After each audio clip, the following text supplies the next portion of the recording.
આજે આપણે વાત કરવાની છે ક્વિક રિવિઝન સેશન 11th ના જ એક ચેપ્ટર વેવ્સ વિશે, બરાબર ને? તો પાર્ટ 1 ની શુભ શરૂઆત કરી અને આજે આપણે જે ટોપિક કન્સિડર કરવાનું છે વિદ્યાર્થી મિત્રો, એ જનરલી એવો ટોપિક છે કે એમાં કન્ફ્યુઝન હોવાના ચાન્સીસ મેક્સિમમ છે.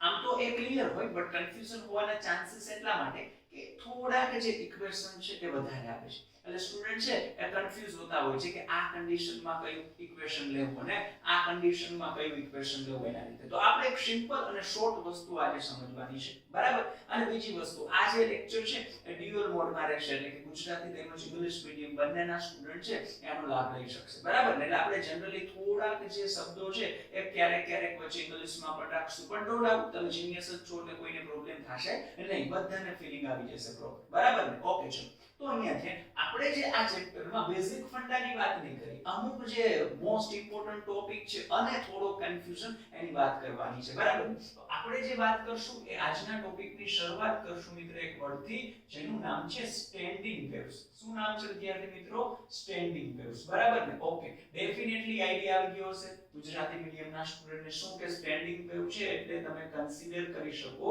કે આજના લેક્ચરમાં જે વાત કરવાની છે વિદ્યાર્થી મિત્રો એ કોના માટે કરવાની છે? તો કે સ્થિત તરંગો વિશે વાત કરવાની છે.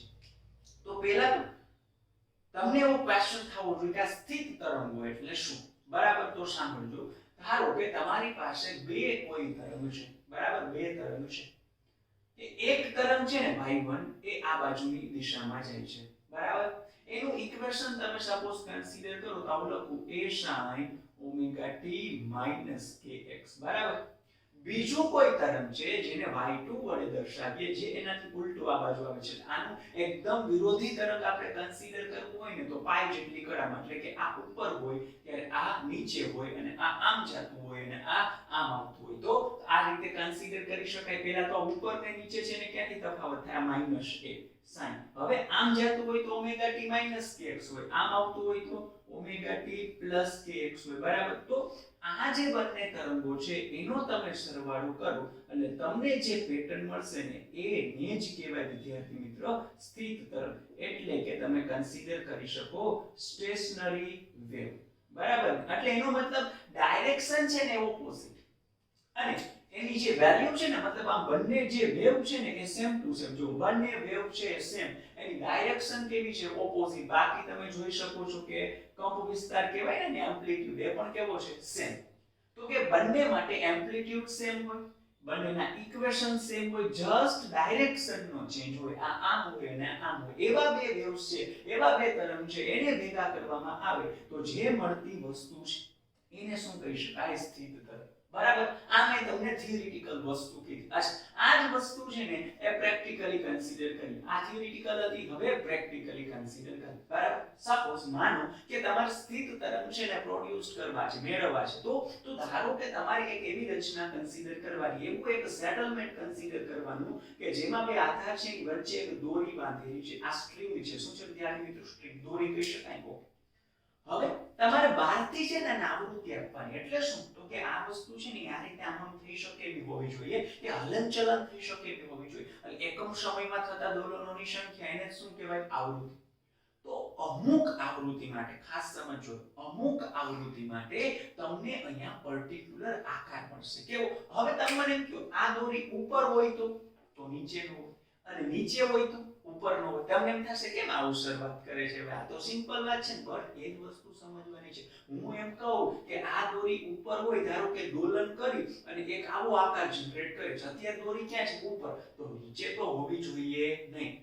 અને માની લ્યો કે દોરી નીચે હોય તો ઉપર હોવી જોઈએ નહીં. પણ હું તમને એમ કહું વિદ્યાર્થી મિત્રો, દોરી છે તમને ઉપર પણ દેખાશે અને નીચે પણ દેખાશે, અને એ એક જ સમયે, તો ડેફિનેટલી તમે વિશ્વાસ કરશો નહીં. તો હું પ્રૂફ આપીશ જ ને, એટલે તમે વિશ્વાસ કરશો. પહેલા આ જે વસ્તુ છે ને, બરાબર, એને થોડું ડિટેલિંગમાં સમજાવું, પછી પ્રૂફ પણ આપી દઉં. ધારો કે તમે કોઈ પણ આવૃત્તિ બદલાવતા જાવ, જો આપણે લંબાઈ એટલી જ રાખીએ છીએ, આ તમારી દોરી હતી, બરાબર છે? એટલે કે સ્ટ્રિંગ હતી. ડન. અચ્છા, હવે આની અંદર એક લૂપ પ્રોડ્યુસ થાય છે. એવી રીતે પોસિબિલિટી છે કે આ દોરી છે ને આવી રીતે આવો શેપ મેન્ટેન કરશે, બરાબર? અહીંયા ઉપર છે અને અહીંયા નીચે છે, તો આ દોરી ડેફિનેટલી હવે એમ કહો કે અહીંયા તો ન જોવી જોઈએ અને અહીંયા પણ ન જોવી, પણ બંને જગ્યાએ દેખાશે. તો મતલબ બધી દોરીને એ અલગ અલગ પેટર્ન બનાવે. જેમ કે આ જગ્યાએ 1 લૂપ છે એ બનાવે છે, આ જગ્યાએ 1 and 2 ટોટલ 2 લૂપ છે બનાવે છે. ડન. તો આવી વસ્તુઓ કઈ રીતે પોસિબલ થાય? તો એક તમને પરફેક્ટલી લાઈવ ફીલિંગ જ બતાવી. તમારે અત્યારે પહેલું કામ હું ઇન્સ્ટ્રક્શન આપી દઉં, પછી વિડિયો પોઝ કરવાનો છે અને સીધા ડિસ્ક્રિપ્શનમાં જમ્પ લેવાનો છે. ડિસ્ક્રિપ્શનમાં વિડિયોના ડિસ્ક્રિપ્શનની અંદર એક લિંક મૂકેલી હશે.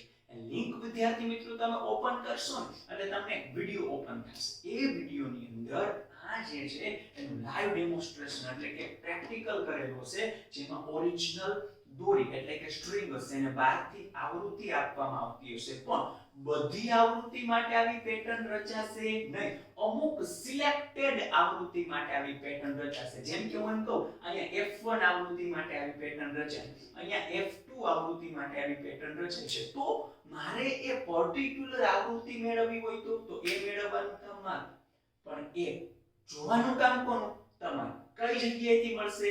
વિડિયોના ડિસ્ક્રિપ્શનમાંથી. ડન. તો અત્યારે જ વિડિયોને પોઝ કરો અને પહેલા વિડિયો જોઈ આવો અને પછી પાછા રિટર્ન આવો. ચાલો.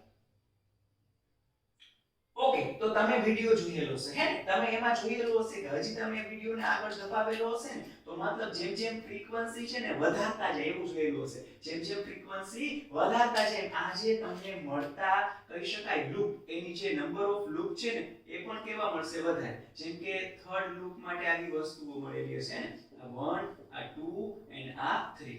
ડન. ક્લિયર છે અહીંયા સુધીની વસ્તુ બધાને? બરાબર ને? તો હવે આપણો જે ટાસ્ક છે ને શું છે વિદ્યાર્થી મિત્રો? ખબર કે find out the equation of this type off frequency for that standing wave is અકર્ડ. એનો મતલબ કઈ ફ્રીક્વન્સી એવી તો છે કે જેના માટે તમને વિદ્યાર્થી મિત્રો સ્થિર તરંગો મળે છે. બરાબર? તો આપણે આવી ફ્રીક્વન્સી છે ને એ ફાઇન્ડ કરવાની છે. ડન. ઓકે, તો ચલો હવેનો જે ટાસ્ક છે આપણે કન્સિડર કરી. બરાબર? ઓકે, તો આ જે છે તમારે નોટ કરવી હોય તો નાની એવી નોટ કરી શકો. ચલો ફટાફટ.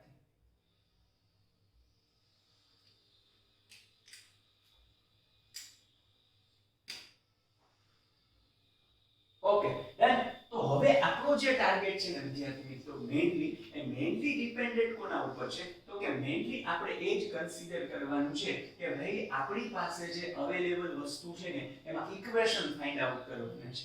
બરાબર? તો હવે જો આપણે એક સાથે અહીંયા વાત કરીએ તો ત્રણ વસ્તુ સમજવાની છે. એક સાથે કેટલી વસ્તુ સમજવાની છે વિદ્યાર્થી મિત્રો? ત્રણ. જો અહીંયા છે એમાંથી સૌથી પહેલી વસ્તુ લખું છું દોરીમાં. એટલે તમારે સમજવાનું કે સ્ટેશનરી વેવ છે ને સ્ટ્રિંગ એટલે ટોટલી એવું કન્સિડર કરી શકાય સ્ટેન્ડિંગ વેવ્સ. બરાબર ને? જે સ્ટેન્ડિંગ વેવ છે એ સ્ટેન્ડિંગ વેવ ઓન સ્ટ્રિંગ. આ ફર્સ્ટ થિંગ. હવે આ તો દોરીની વાત કરી. આનો ઉપયોગ શું? તમે એમ કહો સર આ થિયરી તમે સમજાવી દેશો. ઉપયોગ શું? તો ભાઈ ઘણા બધા મ્યુઝિકલ ઇન્સ્ટ્રુમેન્ટ હોય જેમ કે ફ્લ્યુટ એટલે કે વાંસળી. એ વાગે એટલે કેવો મસ્ત મીઠો મધુર અવાજ આવે, મજા જ આવે. બરાબર ને? તો એ જે અવાજ આવે છે એની પાછળ આવા તરંગો રહેલા છે કે એની મદદથી આ રીતનો અવાજ ક્યારેક હાઈ પિચ થાય, ક્યારેક લો પિચ થાય. તો એની અંદર આ કન્સેપ્ટ છે ને એ યુઝ થાય છે. બરાબર? તો જે મ્યુઝિકલ ઇન્સ્ટ્રુમેન્ટ છે ને વિદ્યાર્થી મિત્રો એની અંદર બે ઓપ્શન હોય છે. એક તો પાઇપ છે બંને બાજુથી ઓપન હોય જેમ કે વાંસળી એટલે કે ફ્લ્યુટ, એમાં બંને બાજુ તમારે આ રીતે આમ વગાડવાની થાય, આ રીતે આમ કન્સિડર કરવાની થાય. બરાબર છે? અચ્છા, કૃષ્ણ ભગવાન માની પગે લાગી શકો લાગવું હોય તો એવું કરતા નહીં. બરાબર? અચ્છા, તો ટૂંકમાં કહેવાનો મતલબ એવો છે કે આ જે વાંસળી છે ને એની અંદર બંને બાજુ ઓપન વસ્તુ હોય ને, બંને બાજુ ઓપન હોય છે. તો આપણે ફર્સ્ટ થિંગ કે મતલબ જે દોરીની અંદર જે રચાય છે અલગ વસ્તુ. બરાબર? હવે એની બાજુમાં હું લખું છું કે ઓપન ઓર્ગન પાઇપ. એટલે તમારે એવું સમજવાનું ગુજરાતીમાં બંને સાઈડથી ખુલ્લો પાઇપ હોય. બરાબર? અચ્છા, હવે અહીંયા હું લખું છું ક્લોઝડ ઓર્ગન પાઇપ. એટલે તમારે વિદ્યાર્થી મિત્રો શું સમજવાનું? એ બંને બાજુથી બંધ નહીં હોય તો અવાજ જ શું આવે? ક્લોઝડ એટલે એવું સમજવાનું એક બાજુ ઓપન એક બાજુ ક્લોઝ. Than clear? તો જો આપણે બધા માટે એક ટૂંકમાં ફોર્મેટ બનાવી નાખીએ. જેમ કે હું તમને એમ કહેવા માંગતો વિદ્યાર્થી મિત્રો દોરીની અંદર વાત કરવી છે. બરાબર છે? તો કે જો આ રીતનું તમારે સપોર્ટ બનાવવો પડશે અને એની વચ્ચે એક દોરી મૂકવી પડશે. બરાબર છે. અહીંયા પાઇપ બંને બાજુથી ઓપન છે વિદ્યાર્થી મિત્રો, બરાબર. તો ટૂંકમાં તમારે કેવા પાઇપની રચના કરવી પડશે કે જે બંને બાજુથી કેવું હોય, ઓપન. હાલો ડન છે, અહીંયા સુધી કમ્પ્લીટેડ છે. અચ્છા, હવે અહીંયા તમારે વિદ્યાર્થી મિત્રો એવા પાઇપની રચના કરવાની થશે કે જે એક બાજુએથી બંધ હોય અને એક બાજુએથી કેવો હોય, ઓપન હોય. બરાબર છે, અહીંયા સુધી કમ્પ્લીટેડ છે બધાને. ડન. ક્લિયર? તો ટૂંકમાં ફર્સ્ટ થિંગ, સેકન્ડ થિંગ અને થર્ડ થિંગ. હવે આની અંદર કઈ રીતે સ્થિત તરંગો જોવા મળે છે એની રચના કરી અને નંબર ઓફ લૂપ સાથે પણ કમ્પેરિઝન કરવાની છે ને. તો જો આની આ જ વસ્તુ છે ને હું અહીંયા રિપીટ કરું છું, એ રીતે સમજશો આપણે. જો બધાનું ધ્યાન અહીંયા આવો વિદ્યાર્થી મિત્રો, તો કે આ નંબર 1 બરાબર છે ને અને આ નંબર 2 સપોર્ટ બરાબર છે અને આ વિદ્યાર્થી મિત્રો તમારી અહીંયા દોરી એટલે કે સ્ટ્રિંગ થઈ જશે. ડન. ઓકે, ચલો આ જગ્યાએ વાત કરવામાં આવે તો આ બંને જગ્યાએ આ જે પણ પાઇપ છે ને વિદ્યાર્થી મિત્રો, એ પાઇપ કેવો છે, ઓપન છે. ડન. અચ્છા, ઓકે. અહીંયા વાત કરવામાં આવે તો એ જે પણ પાઇપ અવેલેબલ છે એ એક બાજુથી ક્લોઝ અને એક બાજુથી ઓપન. તો આ એક લૂપની ચર્ચા કરશું, પછી બે લૂપ પણ રચાય ને પછી કેટલા છે, 3. આની વાત કરીએ પછી, પણ અત્યારે કન્ટિન્યુટીમાં ડાયાગ્રામ ચાલે જ છે વિદ્યાર્થી મિત્રો. તો પહેલા ડાયાગ્રામ આપણે કમ્પ્લીટેડ કરી નાખીએ ને, સિમ્પલ અને સોબર વર્ક કરી નાખીએ. ચલો, આ ફર્સ્ટ થિંગ, પછી આ સેકન્ડ થિંગ અને આ વિદ્યાર્થી મિત્રો થર્ડ થિંગ. બરાબર? ઓકે, ચલો હવે સમજવાની ખાસ ટ્રાય કરજો.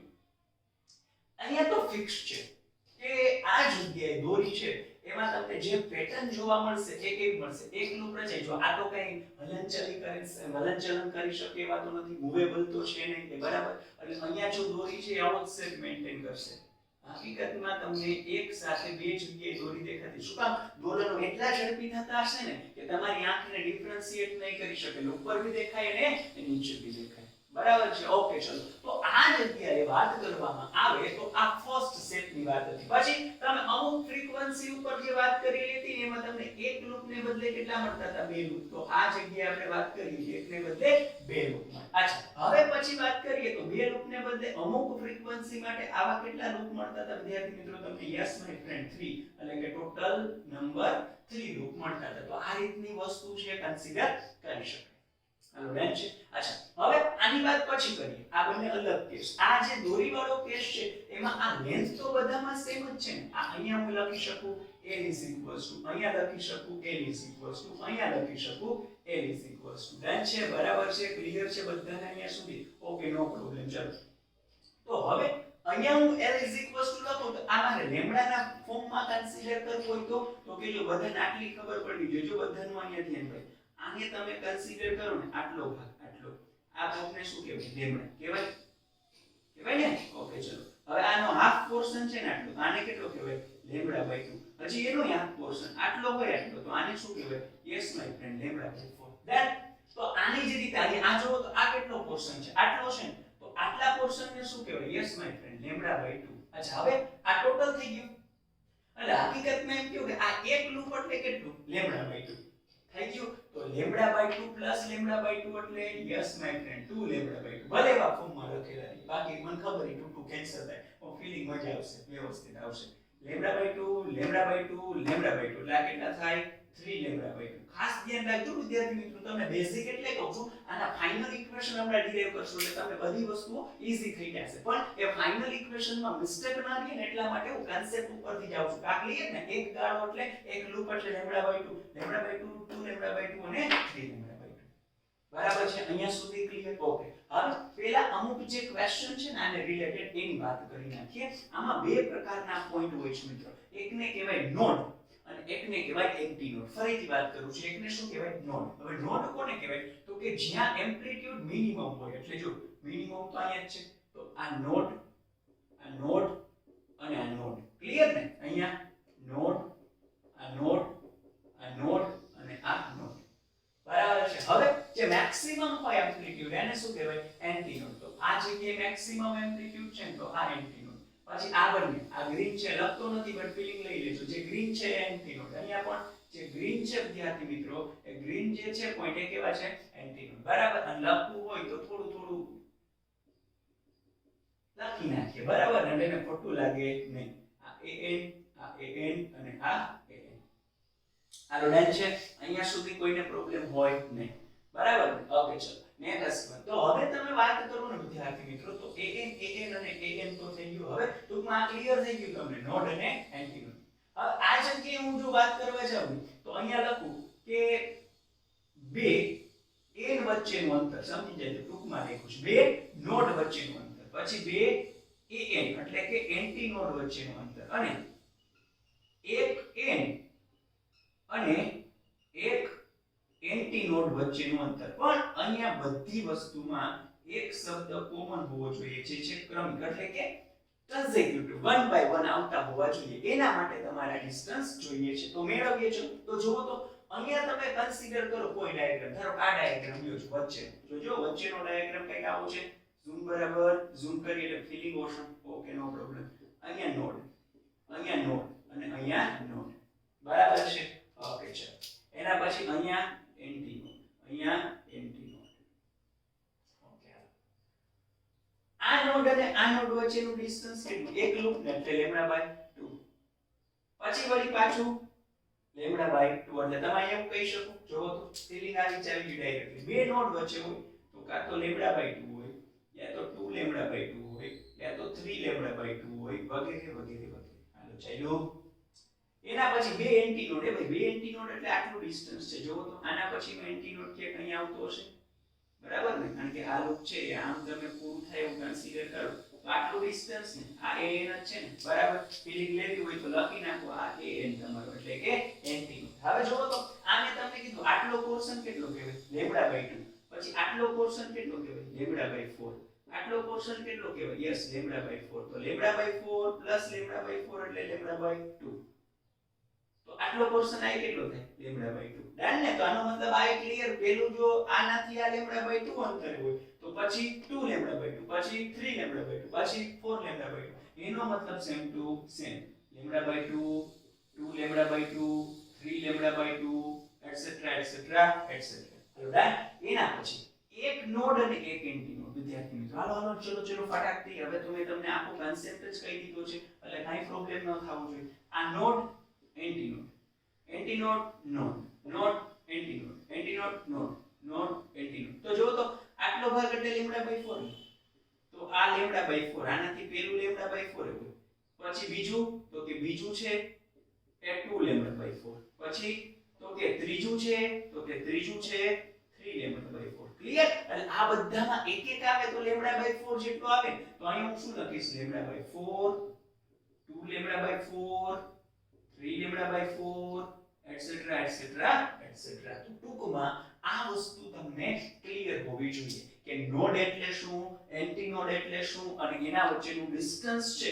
એ કન્ઝેક્યુટિવ બે પોઈન્ટ છે એનું ડિસ્ટન્સ કેટલું થાય બરાબર ઓકે ચલો હવે આપણે આ જે ઇક્વેશન્સ આ જે વસ્તુ ભણેલા છે એના માટે મારે શું મેળવવું છે ખબર એના માટે મારે વાત થઈ હતી f મેળવવા છે વિદ્યાર્થી મિત્રો શું મેળવવા છે f તો આના માટેના જે f છે ને એ અહીં લખશું બરાબર એટલે ખાસ ધ્યાન રાખજો આના જે પણ ઇક્વેશન છે ને એ આ પોર્શનમાં છે એટલે તમે છેલ્લે મિક્સ ના કરી નાખો બરાબર ને ઓકે ચલો હવે મારે ફ્રીક્વન્સી મારે મેળવવી છે ભાઈ આવૃત્તિ મેળવવી છે સિમ્પલ જો આ લેન્થ કેટલી છે જો આના ઉપરથી કર્યો l λ/2 એટલે λ શું થાય 2l થાય ધેન છે હવે બધાને એક ઇક્વેશન ખબર હોય c f પણ ઇલેક્ટ્રોમેગ્નેટિક વેવ હોય તો વેલોસિટી c થાય ને એ તો સ્ટ્રિંગમાં દોરીમાં ઉદ્ભવતું તરંગ છે તો એની વેલોસિટી કેટલી થાય v બરાબર તો λ શું થાય λ એટલે v/f 2l તો f v/2l બટ આ ફર્સ્ટ લૂપ માટે છે ને એટલે હું અહીંયા લખીશ f1 v/2l ધેન છે ક્લિયર છે ઓકે એવી રીતે અહીંયા મેળવવું હોય તો અહીંયા l 2λ/2 તો અહીંયા λ 2l/2 તો અહીંયા આવે 2l/2 બરાબર તો અહીંયા f શું આવશે તો કે 2b/2l એટલે આવું લખી શકાય વિદ્યાર્થી મિત્રો f2 2 v/2l થઈ ગયું હવે v/2l એટલે જે એક્ચ્યુઅલમાં f1 છે ને તો આ શું થાય 2f1 ચલો ધેન છે ક્લિયર છે વેરી ગુડ હવે અહીંયા થર્ડ માટે આવી જાવ તો અહીંયા મારે શું આપવાનું થાય 3λ/2 લેમ્ડા ઇઝ ઇક્વલ્સ ટુ શું મળે તો કે 2l/3 તો v by f is equals two શું મળે 2l/3 તો પછી f ઇઝ ઇક્વલ્સ ટુ શું મળે યસ માય ફ્રેન્ડ 3v/2 તો અહીંયા હું લખી શકું f3 is equals two 3 into v/2l એટલે કે 3f1 આ ડન છે અહીંયા સુધી ક્લિયર છે વેરી ગુડ ઓકે હવે આપણે આ જે છે ને એની વાત કરી નાખીએ બરાબર આના માટે ઇક્વેશન જોઈએ પણ હવે ઓર્ગન પાઇપ આવે ત્યારે તમારે ધ્યાન રાખવું ઓર્ગન પાઇપ માટે હું તમને એક નાની એવી નોટ આપી દઉં કે જે ઓપન એન્ડ હોય સાંભળજો જે ઓપન એન્ડ હોય ઓપન એન્ડ હોય યા તો તમારી પાસે વિદ્યાર્થી મિત્રો ક્લોઝ એન્ડ હોય બરાબર છે તો જો ઓપન એન્ડ હોય તો એ જગ્યાએ એન્ટી નોડ પોઈન્ટ છે ને એ મળશે એને પ્રસ્પંદ બિંદુ પણ કહી શકાય ગુજરાતીમાં બરાબર અને ક્લોઝ એન્ડ છે ત્યાં નોડ મળશે એટલે કે નિસ્પંદ બિંદુ બરાબર જો નિસ્પંદનો એન્ડ ભૂલ પડે તો બરાબર તો નોડ અને એન્ટી નોડ આ વસ્તુ ખાસ ધ્યાન રાખજો ઓપન એન્ડ હશે ત્યાં તમને મેક્સિમમ એમ્પ્લિટ્યુડ જોવા મળે છે એટલે એન્ટી નોડ છે એ મળે છે અને ક્લોઝ એન્ડ હોય ત્યાં નોડ મળે છે તો જો હવે તમે વિચાર કરો તો મન કહો આ ઓપન એન્ડ કે ક્લોઝ ઓપન ને તો અહીંયા એન્ટી નોડ મળે આ ઓપન કે ક્લોઝ ઓપન તો અહીંયા એન્ટી નોડ મળે હવે કોઈ દિવસ તમે જોઈ લો અહીંયા તમને બે એન્ટી નોડ ક્રમિક ભેગા દેખાય છે એવું પોસિબલ જ નથી એક એન્ટી નોડ હોય તો બાજુમાં નોડ આવે છે એક નોડ હોય તો બાજુમાં એન્ટી નોડ આવે તો અહીંયા પણ એવું થશે ને કે અહીંયા એન્ટી નોડ છે તો એના પછી ક્યાંક નોડ તો આવવો જ જોઈએ પછી એન્ટી નોડ મળે તો જો તમે વિદ્યાર્થી મિત્રો કન્સિડર કરી શકો એન્ટી નોડ એટલે મેક્સિમમ એન્ટી નોડ એટલે મેક્સિમમ પણ નોડ એટલે મિનિમમ તો આ બધા પોઈન્ટ આવરી લેવાય એવું તમારે તરંગ જો જોઈતું હોય તો કેવી રીતના મળશે તો કે ધારો કે આ ઓરિજિનલ આ નંબર y = 1 અને આ બીજું તો આને તમે કન્સિડર કરો y2 બરાબર ને એટલે આ રીતનો તમને એક ગાળો જોવા મળે બરાબર આ પહેલી પેટર્ન ક્લિયર હવે આ પેટર્નમાંથી આ પેટર્ન તમને મળે તો શું ચેન્જ છે હવે જોજો ખાસ હું તમને સિમ્પલ વેમાં સમજાવું છું આ પેટર્નમાંથી આ પેટર્ન મળે તો શું ચેન્જ છે યસ તમે એવું કહેશો અહીંયા એક લૂપ છે અહીંયા કેટલા લૂપ છે બે લૂપ છે અચ્છા એના કરતા હું આવું બોલું તો કેવું આવું કે જે પણ અવેલેબલ લૂપ છે એમાં λ/2 જેટલું ડિસ્ટન્સ વધે સમજ્યા જેમ કે અહીંયા λ/2 હતું તેમાં કેટલું વધ્યું વધારાનું λ/2 અહીંયા 2λ/2 હતું તો હવે પાછું કેટલું વધ્યું λ/2 એનો મતલબ જૂની પેટર્નમાંથી નવી પેટર્ન ઓલ્ડ પેટર્નમાંથી ન્યૂ પેટર્ન ફાઇન્ડ કરશો ને એટલે એમાં તમને ડિસ્ટન્સમાં વધારો જોવા મળશે પણ કેટલો મળશે λ/2 જેટલો તો વિદ્યાર્થી મિત્રો જોજો અહીંયા ધ્યાન આ તમારી જૂની પેટર્ન તો છે જ જોજો અહીંયા ખાસ ધ્યાન આ તમારી જૂની પેટર્ન તો છે જ બરાબર ને અહીંયા આપણે સિમ્પલી હવે ડાયરેક્ટલી આમ જસ્ટ ડ્રો કરી લઉં છું બાકી બે અલગ અલગ તરંગો છે આ જૂની તો છે જ એમાં તમને થઈ ગઈ ને ખબર ને અહીંયા લખ્યું આ અહીંયા લખ્યું જૂની પેટર્ન તો છે જ એમાં તમને λ/2 જેટલો શું જોવા મળશે વધારો એટલે કે આની અંદર λ/2 જેટલું છે એ લેન્થ વધી જશે સેમ ફંડા અહીંયા એપ્લાય કરો જૂની પેટર્ન ડ્રો કરો ચલો તો આ તમારી જૂની પેટર્ન એ એડજસ્ટમેન્ટ થઈ જશે એ રીતે બરાબર હવે જોજો આ જૂની પેટર્ન છે વિદ્યાર્થી મિત્રો થઈ ગઈ આ તમારી જૂની પેટર્ન થઈ ગઈ બે નાનું ને એક મોટું હવે એમાં λ/2 જેટલો વધારો થશે એટલે અહીંયા જે છે એ λ/2 જેટલો વધારો થઈ જશે આને હું અહીંયા જો મારે બતાવવું હોય તો બ્લેક થી બતાવું એટલે તમને ખ્યાલ આવે કે ડાયરેક્ટલી સરે કઈ રીતે કર્યું જૂની પેટર્ન હોય એમાં λ/2 જેટલું છે એ વધારે થઈ જાય એટલે તમારો આન્સર તમને મળી જાય થઈ ગયું anti node node anti node node anti node પછી અહીંયા anti node node anti node node anti node node અને એન્ટી નોડ ડન ઓકે ચલો હવે મને અહીંયા લેન્થ લખાવો તો આ ક્લિયર હવે તમારે લેન્થ લખવી હોય તો આ લેન્થ કેટલી છે વિદ્યાર્થી મિત્રો તો કે આ તમને ખબર છે હાફનો પણ આપણે આટલો પોર્શન λ/4 આટલો પોર્શન λ/4 તો λ/4 પ્લસ λ/4 એટલે λ/2 અચ્છા હવે એના પછી આ λ/4 પ્લસ λ/4 એટલે λ/2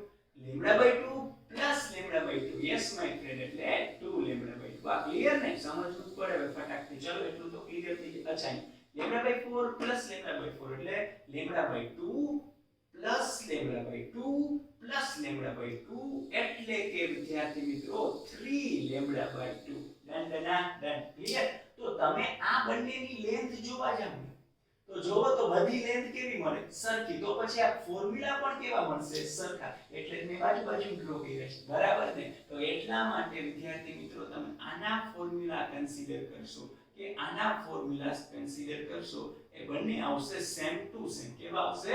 સેમ ટુ સેમ. એટલે મેં આના ફોર્મ્યુલા પણ અહીંયા બતાવેલા છે અને આના ફોર્મ્યુલા પણ અહીંયા બતાવેલા છે, બરાબર?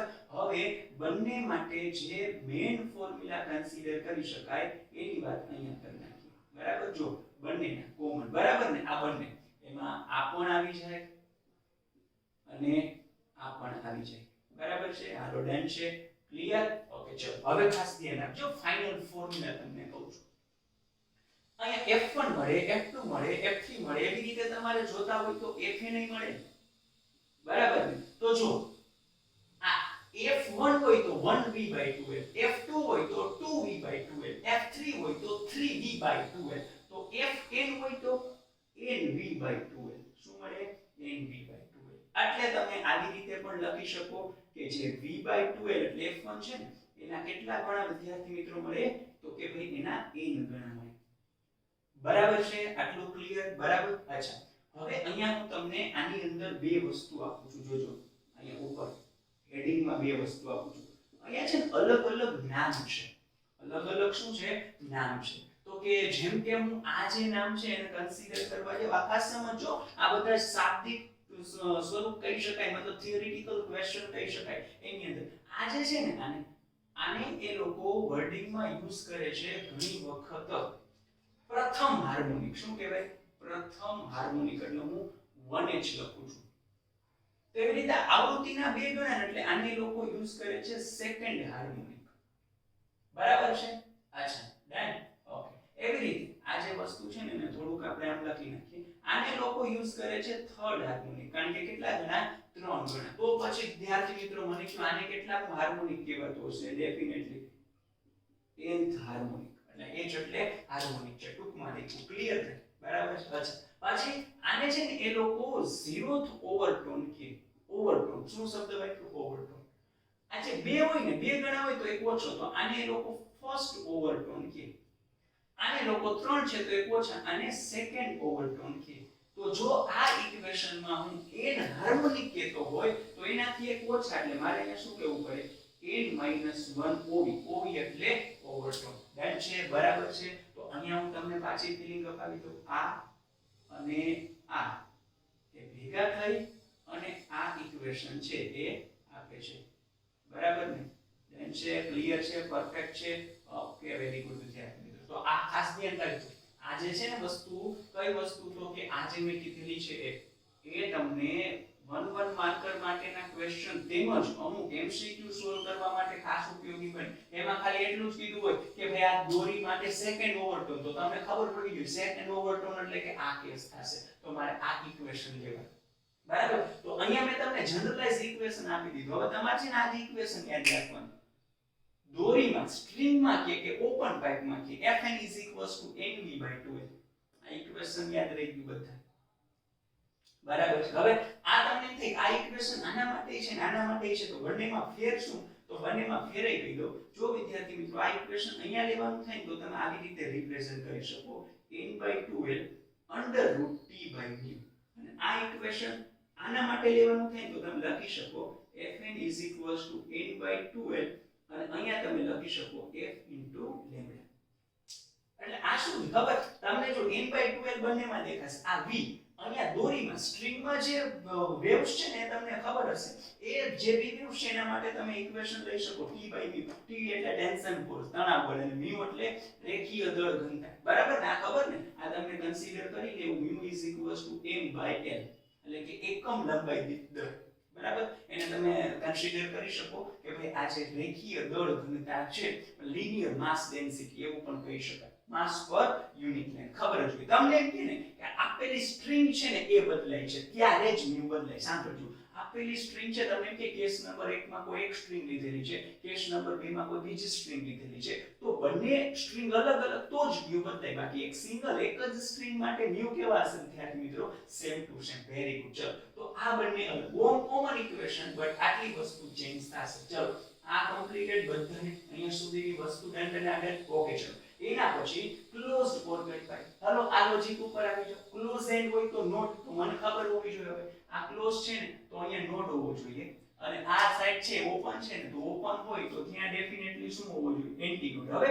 મન કે તો અહીંયા કઈ વચ્ચે હોવું જોઈએ ના કેમ કારણ કે નોટ પછી એન્ટી નોટ તો ટેન્શન છે નહીં તો જો નોટ એટલે મિનિમમ એમ્પ્લિટ્યુડ બરાબર અને એન્ટી નોટ એટલે મેક્સિમમ તો આવું મળ્યું હવે આ પેટર્ન માંથી આ જોતી હોય તો એક જ કન્ડિશન છે કઈ કઈ બોલો બોલો ફટાફટ yes my friend old pattern two new pattern old pattern two new pattern એટલે જો આ તમારી ઓલ્ડ પેટર્ન હતી એને હું શિફ્ટ કરી નાખું આ ઓલ્ડ પેટર્ન આવી એમાં λ/2 જેટલી લેન્થ છે ને એ વધી જશે તો એની અંદર આ λ/2 જેટલી લેન્થ છે એ વધી જશે હાલો ટાઈમ છે ક્લિયર અહીંયા કઈ રીતે તમને જે વેવ્સ છે મળતા હશે તો કે આ તમારી ઓલ્ડ પેટર્ન ભાઈ ફટાકથી ધ્યાન ચલો ચલો આ ઓલ્ડ પેટર્ન થઈ ગઈ માછલી લાગે માછલી ટીંગ ટીંગ ટીંગ ટીંગ બરાબર ને આ ઓલ્ડ પેટર્ન થઈ ગઈ ને ઓકે તો એમાં λ/2 છે એટલી જે બી લેન્થ છે એ ઇન્ક્રીઝ થઈ ગઈ હવે આટલું ક્લિયર લેન્થ લખાવો ચલો ફટાકથી વિદ્યાર્થી મિત્રો તો અહીંયા લેન્થ કેટલી આવશે યસ માય ફ્રેન્ડ λ/4 અહીંયા લેન્થ કેટલી આવશે તો કે આ λ/4 અને λ/2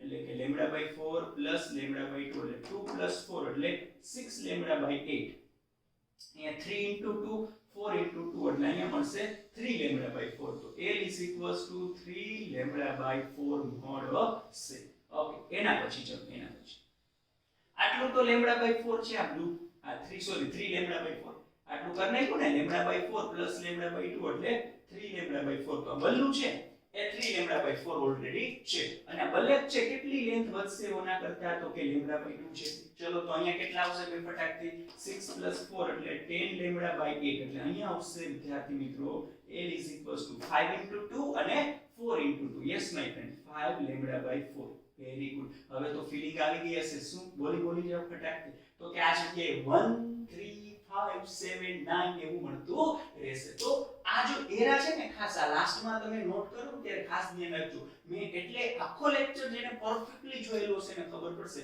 કયું ઇક્વેશન કોના માટે છે બાકી હું આનો ફોટો મૂકી દઉં અને કોઈ એમ કે આપણે જોઈન બધું કરી પોસિબલ નથી એના માટે ભાઈ આરકેએસ નો જે લેક્ચર છે એ આખો કમ્પ્લીટ કરવો પડે પછી તમને ફીલિંગ પરફેક્ટલી આવશે ઓકે ચલો આના જે પણ ઇક્વેશન છે ને એમ હું અહીંયા લખું જે બી ઇક્વેશન વિદ્યાર્થી મિત્રો ખાસ જોજો જે બી ઇક્વેશન છે અહીંયા લખું ચાલો તો આ જગ્યાએ આપણે મેળવીએ એક એક ઇક્વેશન એટલે ફિલિંગ ઓશન f1 is equals to ચલો આના માટે અહીંયા આવી જાય તો ફર્સ્ટ ઉપરથી હું લેમ્બડા is equals to શું લખી શકું 4l આ સમજાણું ને lambda is equals to 4l હવે તો કે v is equals to f lambda તો lambda is equals to v by f is equals to 4l તો f is equals to yes my friend v divided by 4l થઈ ગયું અચ્છા હવે અહીંયા સેકન્ડ આના માટે f2 ફાઇન્ડ કરવા છે તો મારે અહીંયા લેમ્બડા is equals to શું લખવા પડે yes my friend 4l/3 તો v by f is equals to શું આવે 4l/3 બરાબર છે તો f is equals to શું આવે yes 3 into v by 4l આવું આવે તો આવું લખી શકાય જો તો 3f1 વેરી ગુડ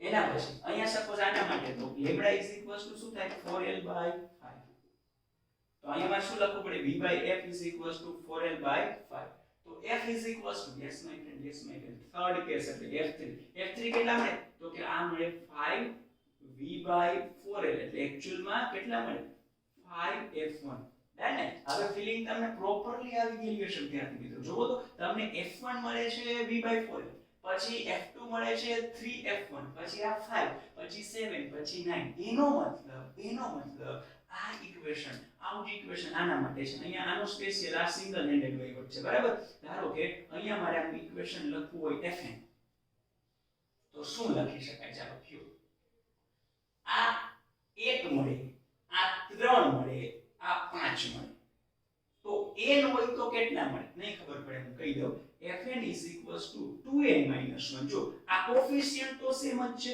તો કે v/4l તો છે જ, બરાબર ને? ત્યાં આપણે જસ્ટ શું કન્સિડર કરેલું છે વિદ્યાર્થી મિત્રો? તો કે જસ્ટ હજી ટાઇટલ બાકી છે, પછી જોઈએ, બરાબર ને? ઓકે, તો આ જુઓ તો અહીંયા તમે 1 રાખો, 1 તો અહીંયા 1 રાખો તો 2 1 are 2 -1 એટલે 1 1 into anything, answer is anything. થઈ ગયું. 2 મૂકો તો ચલો 2 2 4 -1 એટલે 3 3v/4 3 મૂકો તો 3 એટલે 3 2 6 -1 એટલે 5 થઈ ગયું ને? ક્લિયર ને? હવે જો આને ઓવરટોન કેવું હોય તો ખાસ ધ્યાન રાખજો વિદ્યાર્થી મિત્રો. પેલા હાર્મોનિક ની વાત કરીએ. અહીંયા તમે કન્સિડર કરી શકો ફર્સ્ટ હાર્મોનિક, એટલે કે આને મૂળભૂત આવૃત્તિ પણ કહેવાય, બરાબર ને? કે તમે એમ કન્સિડર કરી શકો પ્રાઇમરી ફ્રીક્વન્સી પણ વાત કરી શકાય, ફંડામેન્ટલ ફ્રીક્વન્સી એટલા વર્ડ છે, જો ફંડામેન્ટલ ફ્રીક્વન્સી, મૂળભૂત આવૃત્તિ, પ્રાઇમરી ફ્રીક્વન્સી વોટેવર, એટલે એક ગણો એટલે એક હાર્મોનિક. આ કેટલા ગણો? 3 ગણો. તો જો અહીંયા સીધો થર્ડ હાર્મોનિક મળે, સેકન્ડ હાર્મોનિક મળતો નથી. એના પછી અહીંયા 5f1 એટલે 5 ગણ, તો કેટલામો હાર્મોનિક મળે?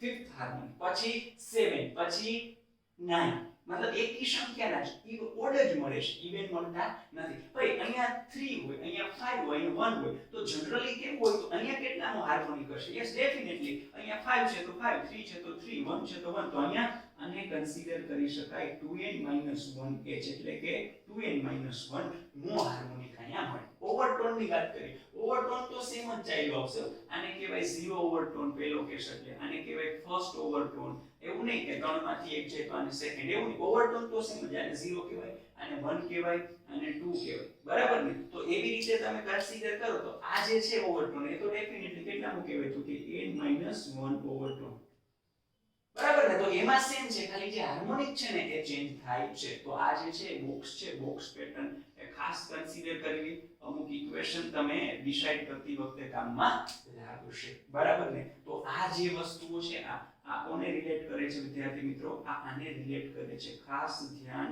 રાખવું, બરાબર? તો આનો જનરલાઇઝ ફોર્મ્યુલા થઈ ગયો છે. ડન? અચ્છા, તમારે સપોઝ અહીંયા જે ફંક્શન છે પરફેક્ટલી લખવું હોય તો આને તમે આ રીતે પણ લખી શકો. v/4l એટલે f1 થાય ને, તો 2n-1 into f1. તો આ તમારો ફાઇનલ ફોર્મ્યુલા થઈ ગયો, બરાબર? ક્લિયર? તો એનો મતલબ દોરીમાં જે, એટલે કે સ્ટ્રિંગમાં જે તમને સ્ટેન્ડિંગ વેવ મળે છે, બરાબર છે, અને ઓપન પાઇપમાં જે મળે છે એના માટે funda same, main equation same. ફેર શું? અહીંયા તમે વેલોસિટી આ પર્ટિક્યુલર ઇક્વેશન થી આપી શકો, કારણ કે દોરીમાં ઉદ્ભવતા તરંગ માટે છે. અને અહીંયા તમે આવું ઇક્વેશન આપી શકો, કારણ કે સાઉન્ડ ને રિલેટેડ છે, બરાબર છે? ઓકે. અને અહીંયા આ જે ઇક્વેશન છે મે v f લેમ્બડા જ આપી શકે, બરાબર? સાઉન્ડ ને રિલેટેડ છે. તો આ બધી મ્યુઝિકલ ઇન્સ્ટ્રુમેન્ટ ને લગતી વસ્તુ. અમુક બંનેમાંથી એક વસ્તુ સિમ્પલ, લાસ્ટ જે ફંડા છે ખાસ કહી દો. તમને ક્યારેક આવો ક્વેશ્ચન પૂછે ને તો આમ તમને એમ થાય કે આ તો નથી આવડતું બચ્ચો, તમને એમ પૂછે કે એક તમારી પાસે ઓપન પાઇપ હોય એવું એક મ્યુઝિકલ ઇન્સ્ટ્રુમેન્ટ છે, અને ક્લોઝડ પાઇપ હોય એવું મ્યુઝિકલ ઇન્સ્ટ્રુમેન્ટ છે. તો બંનેમાંથી જે અવાજ, જે સાઉન્ડ પ્રોડ્યુસ થાય છે, મીઠો અવાજ, દિલને ગમે એવો સ્વીટ વોઇસ, કેમાંથી પ્રોડ્યુસ થશે? તો એનો આન્સર આવશે વિદ્યાર્થી મિત્રો ઓપન ઓર્ગન. કેમ? કારણ કે એની અંદર ઓડ તેમજ ઇવન બંને હાર્મોનિક મળે છે. મતલબ પહેલું, બીજું, ત્રીજું, ચોથું, પાંચમું, છઠ્ઠું, સાતમું, આઠમું. અને આ જગ્યાએ ક્લોઝડ ની અંદર ખાલી ઓડ જ તમને હાર્મોનિક મળે છે. 1 3 5 7 9 એટલે બીજા મળતા નથી. અહીંયા હાર્મોનિક ની સંખ્યા વધારે મળે, પિચ ની સંખ્યા વધારે મળે. અહીંયા ઓછી છે તો અહીંયા જે કમ્પોનન્ટો છે વધારે છે, એટલે અહીંયા જે અવાજ મળશે એ સારો સ્વીટ મળશે. એટલે તો આપણે બાંસુરી છે, આપણે કહીએ ને વાંસળી, ફ્લ્યુટ, એનો અવાજ છે કેટલો ટનટનાટન હોય, મજા આવે, બરાબર? તો એ વસ્તુ એક ખાસ ધ્યાનમાં રાખવાની. લાસ્ટમાં અહીંયા આપણે કહીએ છીએ તો ખરા કે ઓપન એન્ડ હોય ને ત્યાં એક્ઝેક્ટલી એન્ટી નોડ રચે, બટ પ્રેક્ટિકલી એવું જોવા મળતું નથી. તમે લીધો ભલે અહીં, બટ એન્ટી નોડ છે ને થોડોક અંદરની સાઈડ રચે, થોડોક અંદરની સાઈડ. અને જનરલી આ તમારે ડિસ્ટન્સ કન્સિડર કરવું હોય તો 0.6 r જેટલું થાય. 0.6 r એટલે જે આડછેદ છે એ ત્રિજ્યા કન્સિડર કરી શકે, બરાબર? ઓકે, તો એ પણ મેં કહી દીધું કે જે પોઈન્ટ ખાસ ધ્યાનમાં રાખવા જેવો હતો, બરાબર? તો આ જે પોઈન્ટ છે વિદ્યાર્થી મિત્રોમાં મને ઘણા બધા સ્ટુડન્ટ્સના એવા રિવ્યુ હતા કે આ પોઈન્ટ છે થોડો ડાઉટેબલ છે. તો મેં મારી રીતે ઈઝી વેમાં એક્સપ્લેન કરેલો છે. તમારે ખાલી હવે શું કરવાનું છે કે તમારે આ ઇક્વેશન ધ્યાનમાં રાખવાનું છે. તમને કહો કેમ કે સ્ટ્રિંગ કે ઓપન પાઇપ એટલે સીધું આ યાદ આવવું જોઈએ. આમાં હાર્મોનિક તો કે n અને ઓવરટોન તો કે n-1. તમને કહો કેમ કે ભાઈ ક્લોઝ પાઇપ એટલે ક્લોઝ એટલે બે બાજુથી ક્લોઝ નથી સમજવાનું તો ફૂંક ક્યાંથી મારશો કઈ બગડશે જ નહીં હે ને તો એક બાજુથી ક્લોઝ એક બાજુથી ઓપન એવું સમજવાનું એના માટે આ ઇક્વેશન સીધું યાદ રાખવાનું છે એમાં 2n-1 હાર્મોનિક અને n-1 ઓવરટર્ન વાત થતી બરાબર તો ઇન શોર્ટ અહીંયા ટોટલી હાર્મોનિક મળે છે અહીંયા ઓડ જ મળે છે એટલે એકી સંખ્યા મળે છે તો આ બધા કેસ મેં વ્યવસ્થિત આપેલા છે ખાસ એટલે ખાસ તમારે પ્રિપેર કરી લેવાના છે ડન ક્લિયર છે બધાને પરફેક્ટલી ઓકે તો હવે તમે એક સ્ક્રીનશોટ લેવા માટેનો ટાઈમ આપીશ તો તમે એક સ્ક્રીનશોટ લઈ શકો એટલે તમારે કંઈ નોટ કરવી હોય તો કરી શકો બરાબર તો અત્યારે આટલું રાખીએ છીએ નેક્સ્ટ લેક્ચરમાં આપણે આના એમસીક્યુ વિશે થોડા ડિટેલિંગમાં જશું એટલે તમને ખ્યાલ આવે કે એકચ્યુઅલમાં ક્વેશ્ચન કઈ રીતે પૂછે છે બરાબર તો અહીંયા સુધી રાખ્યો છે વિદ્યાર્થી મિત્રો મળીએ નેક્સ્ટ લેક્ચરમાં ત્યાં સુધી આર્કેશન tata bye bye see you thank you very much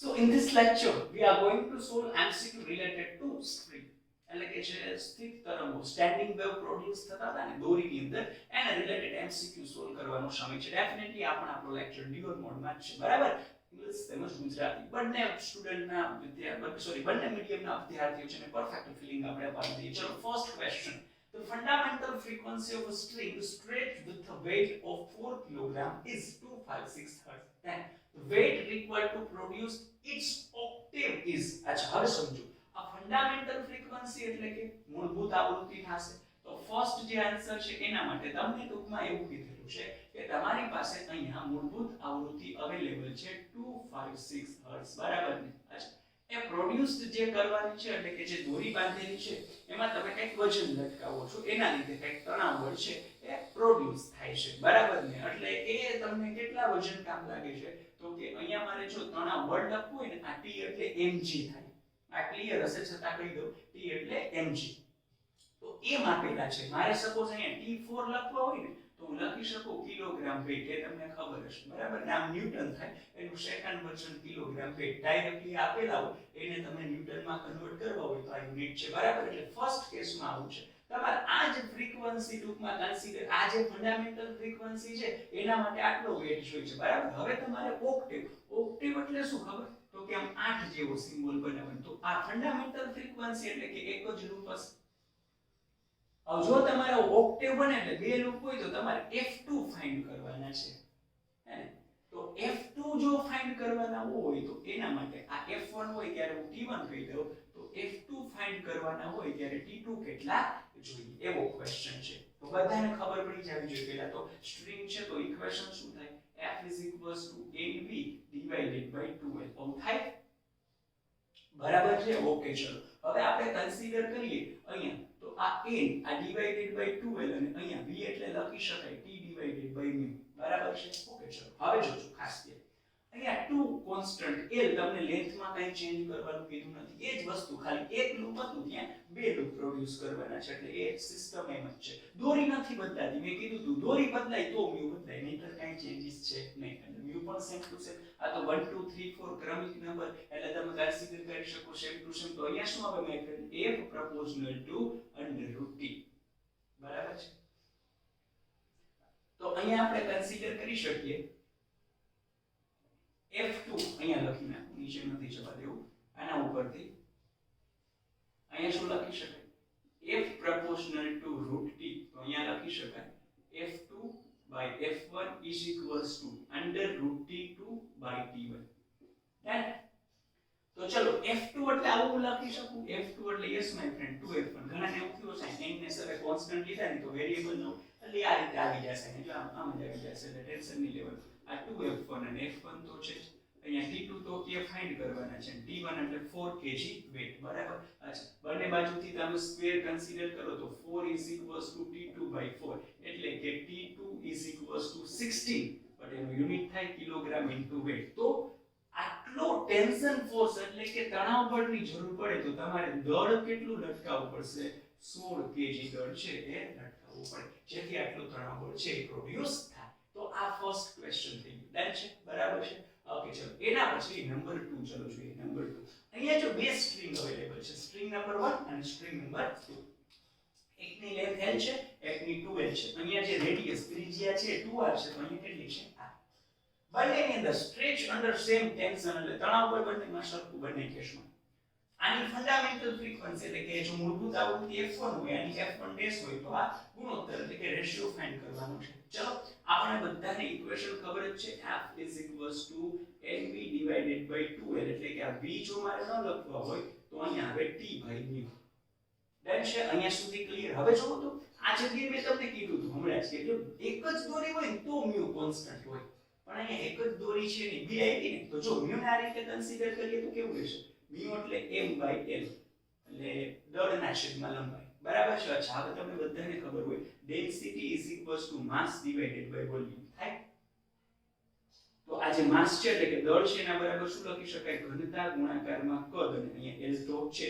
હવે સ્ટ્રિંગ છે એને તમે આ રીતે આમ કન્સિડર કરી શકો. જો આ તમારી સ્ટ્રિંગ થઈ ગઈ આવી હોય સપોઝ આ જે ક્રોસ સેક્શન એરિયા છે આટલો એરિયા એને હું a કહું અને એની લેન્થ l કહું તો વોલ્યુમ કેટલું થાય a into l. એ તો ખબર જ નહીં તો આ રો એટલે રો આ v એટલે a into l divided by l તો l કેન્સલ અહીંયા આવશે રો into a અને આ સર્ક્યુલર છે ને આ બરાબર ને તો સર્ક્યુલર હોય તો અહીંયા રો અને a એટલે લખી શકાય પાઈ r સ્ક્વેર.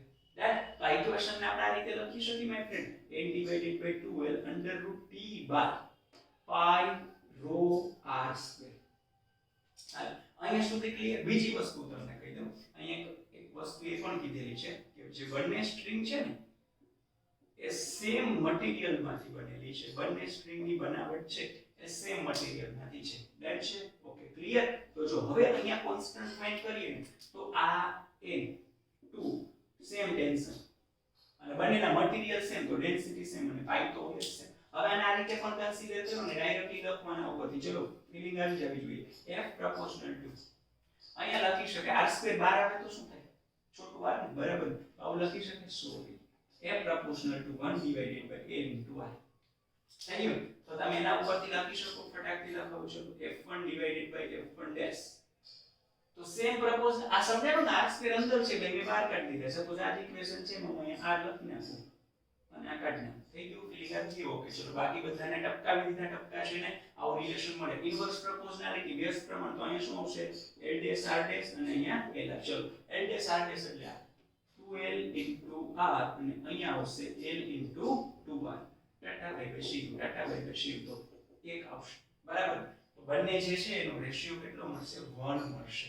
આ ક્વેશ્ચન કોને રિલેટેડ છે ભાઈ આ જેટલા પણ ક્વેશ્ચન હતા જે સ્ટ્રિંગ નું આપણે ઇક્વેશન જોયેલું હતું એને રિલેટેડ આપણે વાત કરી. થોડાક અલગ કન્સેપ્ટ લીધા બાકી જનરલાઇઝ ઇક્વેશન જોઈને આટલામાં ઓવરટોન ને આટલામાં હાર્મોનિક ને એવું તો તમને આઈડિયા હોય બટ એવું આપણે પાઇપમાં જોઈએ બરાબર ને. બટ આનો એક સ્ક્રીનશોટ લઈ લો ચલો એટલે પરફેક્ટલી ક્લિયર થઈ જાય.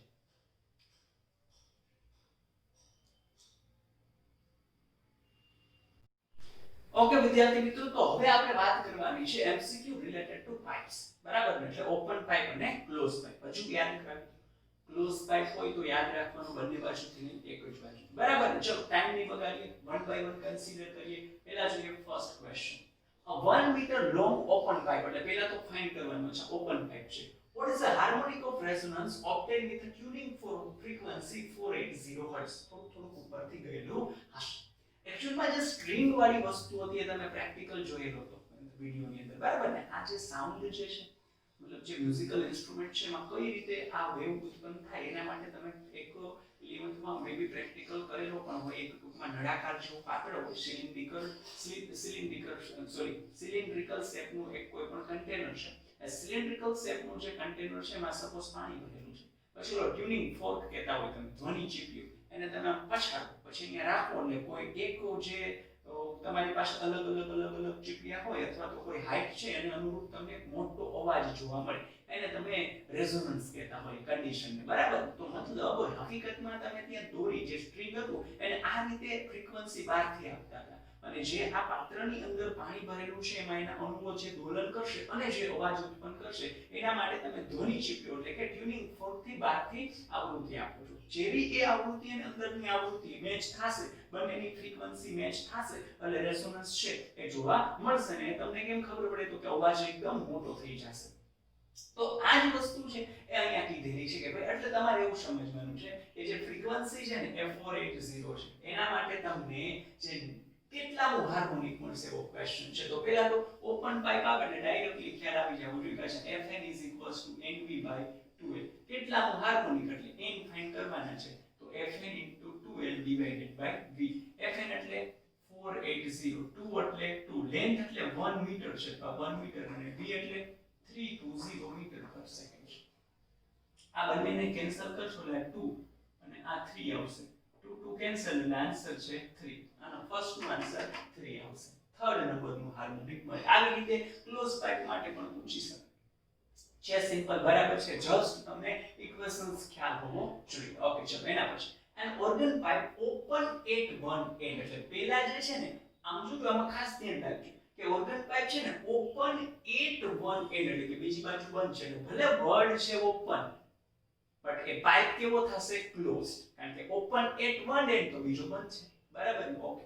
vibrating in first overtone. vibrating in first overtone બીજું ભૂલી જાવ. તમે ખાલી આટલું કન્સિડર કરો કે open at one એટલે કે ક્લોઝ પાઇપ છે. ક્લોઝ પાઇપ માટે ઇક્વેશન શું થાય my friend? Fn = 2n - 1 V / 4n.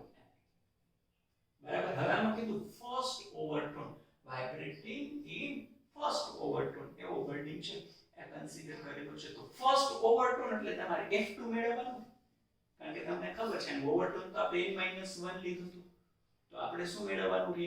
F2 મેળવવાના છે. તો હકીકતમાં આના F2 મેળવવું તો F2 કેટલા થશે જો તો કે F2 થશે અહીંયા 2 મૂકો એટલે 2 * 2 4 4 - 1 એટલે 3 3V/4l. આ એની હાર્મોનિક સેકન્ડ હાર્મોનિક થાય. ફર્સ્ટ ઓવરટોન એટલે સેકન્ડ હાર્મોનિક અને આવું મને આ કેસમાં n is in resonance with another pipe open at 2n.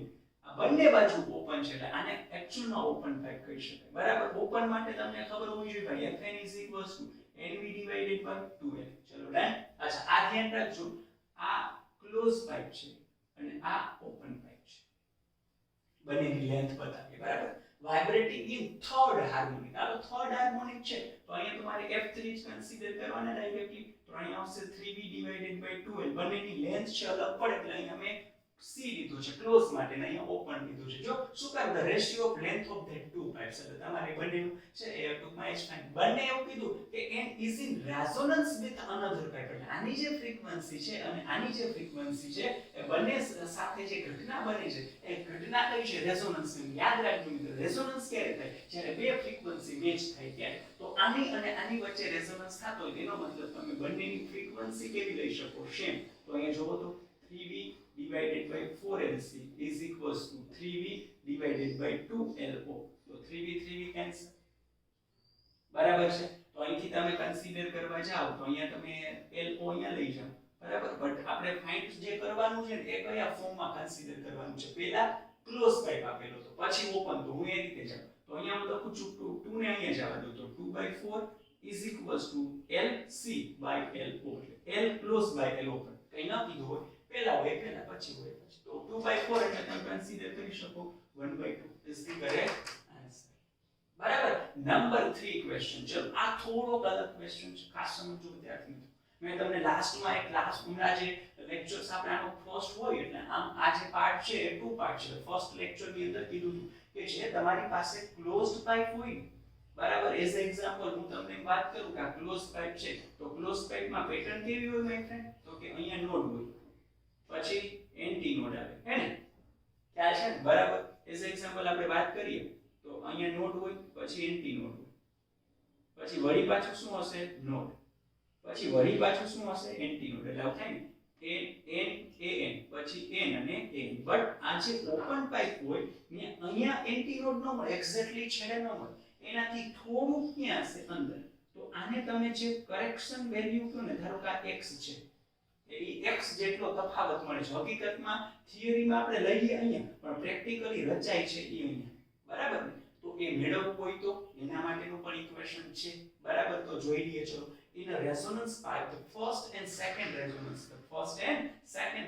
are obtained at depth 2.7 cm and 70.2 cm respectively. What will be the end correction? તેના માટેનું એક ઇક્વેશન છે મિત્રો ધ્યાનમાં રાખવું કે આ L2 એટલે જે સેકન્ડ લેન્થ મળે એ એટલે હકીકતમાં તમે માપેલી હશે કે ભાઈ અહીંયા સુધીની લેન્થ માપો, આ પાત્ર આ કન્ટેનર આમ છે, તમે જે જગ્યાએથી તમને રેઝોનન્સ મળે છે એ તમે આમ હાઈટ માપી લ્યો, બરાબર છે, તો તમને હકીકતમાં ત્યાં પોઈન્ટ કન્સિડર કરેલું પ્રેક્ટિકલી હોય, બટ થિયરિટિકલી એ પોઈન્ટ છે એક્ઝેક્ટલી અહીંયા રહેતા હોય, પણ બને પ્રેક્ટિકલી એ થોડું ત્યાં રચાતું હોય, અંદરની સાઈડ રચાતું હોય, એટલે હકીકતમાં તમે માપો આ, બરાબર ને, થિયરિટિકલી લઈએ આ, તો અહીં એક્ઝેક્ટલી અહીંયા તો આટલો ગેપિંગ રહી જાય ને, તો એ ગેપિંગ ને x કેવો હોય, તો અહીંયા જો એનું ઇક્વેશન છે L2 + x divided by L1 + x is equals to L for second case અને L for first case. એટલે શું, જો અહીંયા તમને એવું કીધું કે એક ફર્સ્ટ રેઝોનન્સમાં એક સેકન્ડ રેઝોનન્સમાં રચાય છે, તો કે જો હકીકતમાં કન્સિડર કરવા જાય તો એન્ટીનોડ એટલે મહત્તમ કંપ વિસ્તાર એક વખત અહીં અને એક વખત અહીં, આ કેટલા અંતર થાય જો તો આ એટલે λ/4, તો પહેલી વખત રેઝોનન્સ થાય ત્યારે લેન્થ કેટલી હોય λ/4, બીજી વખત મેક્સિમમ એમ્પ્લિટ્યુડ અહીંયા થશે એટલે બીજી વખત અહીંયા રેઝોનન્સ થશે λ/4 λ/4 તો કેટલા થશે 3λ/4. ક્લિયર ને ટૂંકમાં, એટલે એ વસ્તુ ધ્યાન રાખવાની, એવી રીતે તમને જેટલા રેઝોનન્સ કે એના ઉપરથી ક્લિયર થાય, પહેલું એન્ટીનોડ આવે ને ફર્સ્ટ કન્ડિશન થાય, બીજું આવે ને સેકન્ડ થાય, ત્રીજું આવશે ને થર્ડ, ચોથું આવશે ને ફોર્થ, બરાબર, એટલે એ રીતે કન્સિડર કરવાનું. તો આની લેન્થ λ/4 છે, આની લેન્થ કેટલી થશે 3λ/4, તો અહીંયા હું લખી શકું 3λ/4 divided by λ/4 એટલે કે 3. તો આ L2 અને L1 એટલા વેલ્યુ, તો અહીંયા આપો 70.2 + x, અહીંયા આપો 22.7 + x is equals to 3. હવે તો આમાંથી તમારે x ફાઇન્ડ કરવાનું છે વિદ્યાર્થી મિત્રો, એટલે x ફાઇન્ડ કરશો ને એટલે આટલો આન્સર આવશે 1.05 સેન્ટીમીટર, એટલે કે જે પેલું આ x ડિસ્ટન્સ મળે છે ને થિયરિટિકલ અને પ્રેક્ટિકલ વચ્ચેનો તફાવત એ 1.05 એટલે કે 1.05 સેન્ટીમીટર જેટલો મળશે. તો આ રીતની વસ્તુ છે વિદ્યાર્થી મિત્રો એ કન્સિડર કરી શકાય, બરાબર છે. તો આ જે સેશન હતો એમાં આપણે જે પ્રીવિયસ ટોપિક કન્સિડર કરેલો હતો એના મેં MCQs અમુક આપેલા છે કે જેથી તમારો કન્સેપ્ટ છે થોડો વ્યવસ્થિત અને પાવરફુલ રીતે તૈયાર થઈ શકે, બરાબર ને. તો આપણો એવો પ્રયાસ હતો, બરાબર. તો આ વસ્તુ ખાસ જોઈ લેજો, નોટ કરવા માટે તમને આપણા સ્ક્રીનશોટ લેવાનો ટાઈમ આપું છું. તો અહીંયા સુધી રાખીએ, મળશું નેક્સ્ટ એપિસોડમાં, ત્યાં સુધી આર્કેશન tata bye bye, see you, thank you very much. વાત કરી રહ્યા હતા ક્વિક રિવિઝન સેશન અને બેવ્સ ચેપ્ટર પાર્ટ નંબર 3, બરાબર. તો આજે આપણે જે માહિતી લેવાની છે એ અમુક ઇક્વેશન રિલેટેડ વાત કરવાની છે, અને એ બધા જ ઇક્વેશન એક વસ્તુના છે જેનું નામ છે વેલોસિટી. કેવી સિટી? વેલોસિટી, એટલે કે તમે કન્સિડર કરી શકો વેગ. ડેફિનેટલી આ લેક્ચર આપણો ડ્યુઅલ મોડમાં છે, બટ બંને વર્ડિંગ લઈ લેશું એટલે કોઈ પણ સ્ટુડન્ટને પ્રોબ્લેમ નહીં થાય, બરાબર ને. ઓકે, ચલો તો આપણું જે આ ક્વિક રિવિઝન સેશન છે એને ફટાકથી સ્ટાર્ટ કરીએ અને પછી MCQs ઉપર જમ્પ કરીએ, બરાબર. એ પહેલા અહીંયા ધ્યાન બધાનું, આપણે અત્યારે જે વાત કરવાની છે એ બે તરંગની કરવાની છે. સાંભળજો ખાસ, જે વર્ડિંગ છે ક્લિયર કરાવી દો એટલે પ્રોબ્લેમ નથી. પહેલો વસ્તુ છે લંબગત તરંગ અને બીજી છે સંગત તરંગ. લંબગત તરંગ એટલે શું કે દોરીમાં જે ઉદ્ભવે તરંગ એના ઓસિલેશન્સ, દોલનો આમ પરપેન્ડિક્યુલર હોય ને લંબગત એટલે કે ટ્રાન્સવર્સ વેવ કહેવાય. Done? Clear English medium student? Okay. અને જે બીજા છે સંગત તરંગ, જેના દોલનો છે એ આવી રીતે આમ થતા હોય, હોરિઝોન્ટલી થતા હોય, બરાબર ને, તો એને કહેવાય સંગત એટલે કે લોન્જિટ્યુડિનલ સિગ્નલ અથવા તો લોન્જિટ્યુડિનલ વેવ. તો આ બંનેના વેગ જોવાના છે આપણે વિદ્યાર્થી મિત્રો. તો પહેલા હું કન્સિડર કરું છું લંબગત તરંગ એટલે કે ટ્રાન્સવર્સ વેવ. પણ એ ટ્રાન્સવર્સ વેવ ક્યાં છે ખબર? દોરીમાં. જ્યારે સ્ટ્રિંગની અંદર ટ્રાન્સવર્સ વેવ મળે, દોરીમાં જે લંબગત તરંગ મળે એનો વેગ જોતો હોય તો એનું ઇક્વેશન છે વિદ્યાર્થી મિત્રો v = √t/μ. હવે તમને ખબર જ છે t એટલે આપણે કન્સિડર કરતા હતા તણાવ બળ, બરાબર ને, એટલે કે ટેન્શન ફોર્સ, ઠીક છે. અને μ છે એનું ઇક્વેશન થાય m/l, mass divided by length. એને કન્સિડર કરતા હતા રેખીય દળ ઘનતા, એટલે કે એકમ લંબાઈ દીઠ દળ, બરાબર ને, લિનિયર માસ ડેન્સિટી, એ ખબર જ છે. અચ્છા, second thing, transverse wave in solid body, કે કોઈ ઘન પદાર્થની અંદર જો આ તમને લંબગત તરંગ મળતા હોય તો એનું ઇક્વેશન થાય √n/ρ. દોરીમાં નથી, દોરીમાં હોય તો આ તો η/ρ, આમ તો ઈટા છે, એને કહેવાય મોડ્યુલસ ઓફ રિજિડિટી, બરાબર ને. તમને ખબર જ હશે જે બધા અચળાંક આવે, બલ્ક મોડ્યુલસ છે, યંગ મોડ્યુલસ છે, એવી રીતે મોડ્યુલસ ઓફ રિજિડિટી છે, ડેન્સિટી એટલે કે ઘનતા. અચ્છા, હવે વાત કરીએ સંગત એટલે કે લોન્જિટ્યુડિનલ તરંગ માટે. એમાં પણ આપણે પાર્ટીશન કરેલા છે વિદ્યાર્થી મિત્રો કે સોલિડ કે કોઈ સોલિડ બાર હોય, જેમ કે તમે એમ કહી શકો કે લોંગ બાર કે લાંબો સળિયો છે, એની અંદર તમે છે તરંગ ઉત્પન્ન કરો છો, બરાબર છે. જેમ કે તમે કોઈ લાંબો સળિયો હોય, એક બાજુ આમ તમારો કાન રાખો, અહીંથી તમે આમ એને અથડાવશો તો અવાજ ઉત્પન્ન થશે, તમને સંભળાશે ને, તો એની અંદર જે અવાજ ઉત્પન્ન થાય છે સંગત તરંગ એટલે કે લોન્જિટ્યુડિનલ વેવ અહીંથી અહીંયા જાય છે, તો એનો વેગ આપવા માટે એક ઇક્વેશન છે y/ρ, y એટલે યંગ મોડ્યુલસ. પછી આનું આ જ તરંગ છે, તમે લિક્વિડ અને ગેસમાં કન્સિડર કરો તો એને અનુરૂપ અહીંયા જે મોડ્યુલસ હશે એ આવશે, બરાબર છે, જેમ કે બલ્ક મોડ્યુલસ છે, બરાબર. એટલે તમને આઈડિયા હશે, બટ આ હું ડિટેલિંગમાં એટલે નથી જતો. આ ત્રણેયમાંથી જો ઇમ્પોર્ટન્ટ હોય ને ઇક્વેશન કોમ્પિટિટિવ એક્ઝામિનેશન માટે, તો અકોર્ડિંગ ટુ મી આ ઇક્વેશન, આમાંથી વધારે ક્વેશ્ચન આવવાના ચાન્સીસ છે. એટલે આપણે ડિટેલિંગમાં પણ થોડાક જાશું અને એના ક્વેશ્ચન્સ પણ જોશું તેની અંદર, તો કે આ જે કેસ છે એના અંદર, બરાબર. છતાં પણ નાની એવી વસ્તુ ફરીથી કહી દઉં, ટ્રાન્સવર્સ વેવ એટલે કે લંબગત તરંગ, એના માટે વિદ્યાર્થી મિત્રો આ ઇક્વેશન છે. સોલિડ સેક્શન હોય, જો દોરીમાં હોય તો આ હોય, સોલિડ બોડીમાં હોય તો આ. લોન્જિટ્યુડિનલ એટલે કે સંગત તરંગો માટે આ ઇક્વેશન, બાર માટે, સળિયા માટે, અને કોઈ લિક્વિડ કે ગેસમાં હોય તો આ ઇક્વેશન છે. આ ત્રણેયમાંથી વધારે ઇમ્પોર્ટન્ટ કહી શકાય તો આ ઇક્વેશન ખરું, બરાબર છે. ઓકે, ચલો હવે વાત કરીએ આપણે ધ્વનિ તરંગ એટલે કે સાઉન્ડ વેવ માટે, બરાબર ને વિદ્યાર્થી મિત્રો. હવે જોજો, સાઉન્ડ વેવ છે ને હવાની અંદર પ્રસરણ થાય છે, કે મતલબ હવાની અંદર એક જગ્યાએથી બીજી જગ્યાએ જે છે. આ પાર્ટ કોમ્પિટિટિવ એક્ઝામ માટે મોસ્ટ ઇમ્પોર્ટન્ટ, ખાસ કરીને થિયરિટિકલ કન્સેપ્ટ સમજવા માટે, બરાબર ને. ઓકે, ચલો તો અહીંયા ધ્યાન, ઇક્વેશન છે ને એનું પહેલા આપેલું હતું ન્યૂટન, એને ઇક્વેશન આપેલું હતું v=p/ρ. p એટલે પ્રેશર એટલે કે દબાણ, અને ρ એટલે કે ઘનતા. અહીંયા જે સાઉન્ડ આવે, બરાબર ને, એટલે તો જનરલી આપણે એમ કન્સિડર કરીએ હવાની અંદર પ્રસરણ પામે છે એટલે ગેસિયસ સ્ટેટ આવે છે, તો ત્યાં દબાણ છે લઈ શકાય, બરાબર. એટલે એને ઇક્વેશન પ્રૂવ કરેલું હતું v=p/ρ. પણ એ ઇક્વેશન ખોટું નહોતું, થોડુંક અધૂરું હતું. એ ઇક્વેશન ખોટું નહોતું, બટ થોડુંક અધૂરું હતું. આ ઇક્વેશનને પૂરું કોને કરેલું? લાપ્લાસ નામના વૈજ્ઞાનિકે. તમને યાદ હશે, થિયરી આવેલી હશે લાપ્લાસનો સુધારો, હે ને, કે કરેક્શન, લાપ્લાસ કરેક્શન એવી વસ્તુ જોયેલી હશે. તો એને શું ઇક્વેશન આપેલું? એક વસ્તુ કે ખોટી છે ગામા, કે v ગામા p/ρ. ને હવાની વાત કરતા હોય તો આ વેલ્યુ યાદ રાખજો, ઘણી વખત યુઝ કરી શકશો. ગામા હવા માટે છે 1.41, 1.41, બરાબર ને. અચ્છા, હવે જો આમાંથી તમને એમ કે v નો જે ડિપેન્ડન્સી છે એ ρ એટલે કે ઘનતા ઉપર કન્સિડર કરીએ તો v proportional to 1/ρ, બરાબર. હવે એક વસ્તુ ખાસ સાંભળજો, એક ક્વેશ્ચન જે બહુ ઇમ્પોર્ટન્ટ થિયરિટિકલી અને ઘણી વખત પૂછાય છે કે ભાઈ પ્રેશર ઉપર આધારિત ખરું, જે વેગ છે એ પ્રેશર એટલે કે દબાણ ઉપર આધારિત ખરું? તો જોતા એવું લાગે છે, બટ જોજો, v=γp, ρ ની જગ્યાએ મેં લખેલું છે m/v, ઘનતા બરાબર દળના છેદમાં કદ, માસ બાય વોલ્યુમ. આ v છે અહીંયા જે નીકળી જશે અંશમાં ન્યુમરેટરમાં, તો આ v થઈ ગયું ગામા pv/m. હવે બધાને ખબર હોય આદર્શ વાયુનું ઇક્વેશન એટલે આઇડિયલ ગેસ સ્ટેટ ઇક્વેશન શું છે માય ફ્રેન્ડ? pv=μRT. ધારો કે હું જે વાયુનો જે જથ્થો છે, જે ક્વોન્ટિટી ઓફ ગેસ છે એ 1 મોલ લઈ લઉં, તો મને pv શું મળે? RT. તો હું અહીંયા લખી શકું pv છે ને કોનાથી રિપ્લેસ કરી શકું? RT. હવે તમે કમ્પેર કરશો ને માય ફ્રેન્ડ આ ઇક્વેશન અને આ, તો એમાં p છે જ નહીં. મતલબ જો તમને પ્રેશર બદલાવાનું કે ને, તો પ્રેશર બદલે ને તો સાથે સાથે ડેન્સિટી એવી રીતે ચેન્જ થાય કે બંનેનો જે રેશિયો છે ને એ કોન્સ્ટન્ટ થઈ જાય. મતલબ ધ્યાનમાં રાખજો વિદ્યાર્થી મિત્રો, તમે આને ચેન્જ કરવો તો એમાં પ્રેશર છે એટલે રહેતું જ નથી. એટલે આના ઉપરથી તમને એમ લખવું હોય ને તો રિલેશન આવો બની શકે કે v proportional to √T, એટલે કે એનો જે ડિપેન્ડન્સી છે ને ટેમ્પરેચર પર ખરી, બરાબર, પણ પ્રેશર ઉપર એ ડિપેન્ડ કરતું નથી. કોણ? તો કે વેલોસિટી. કોની? તો કે ભાઈ સાઉન્ડ વેવની. ક્યાં? તો કે એર મીડિયમમાં. એ પ્રેશર ઉપર ડિપેન્ડ છે નહીં. આ વસ્તુ ખાસ ધ્યાનમાં રાખજો, બરાબર. તો અગેન માય ફ્રેન્ડ, આ જે છે સ્ટ્રિંગમાં ઉદ્ભવતા ટ્રાન્સવર્સ વેવની વેલોસિટી, આ ટ્રાન્સવર્સ વેવ જ, બટ કોઈ સોલિડ બોડીમાં હોય તો. એવી રીતે લોન્જિટ્યુડિનલ વેવ, સોલિડ સેક્શનમાં એઝ વેલ એઝ લિક્વિડ અને ગેસિયસ સેક્શનમાં. ઠીક છે. અચ્છા, એના પછી વાત કરીએ તો સાઉન્ડ વેવ એટલે કે ધ્વનિ તરંગો.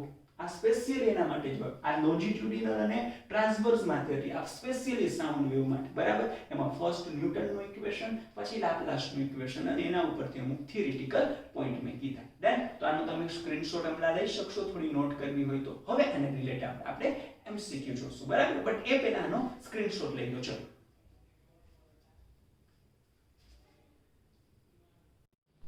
હેલો વિદ્યાર્થી મિત્રો, તો આપણે વાત કરવાની હતી હવે એમસીક્યુઝ ની, બરાબર ને? કે જે લાસ્ટ લેક્ચરમાં ઇક્વેશન્સ કન્સિડર કરેલા હતા એને રિલેટેડ એમસીક્યુ ની વાત કરી, બરાબર ને?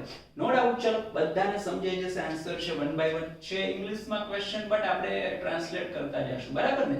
બીકોઝ જે તમને લેવલ આનું મળશે આ ક્વેશ્ચન ઇંગ્લિશમાં, એટલા માટે આપણે આ ટાઈપના ક્વેશ્ચન સિલેક્ટ કરેલા છે, પરફેક્ટલી લોજિક ક્લિયર થાય અલગ અલગ, એટલા માટે. ડન?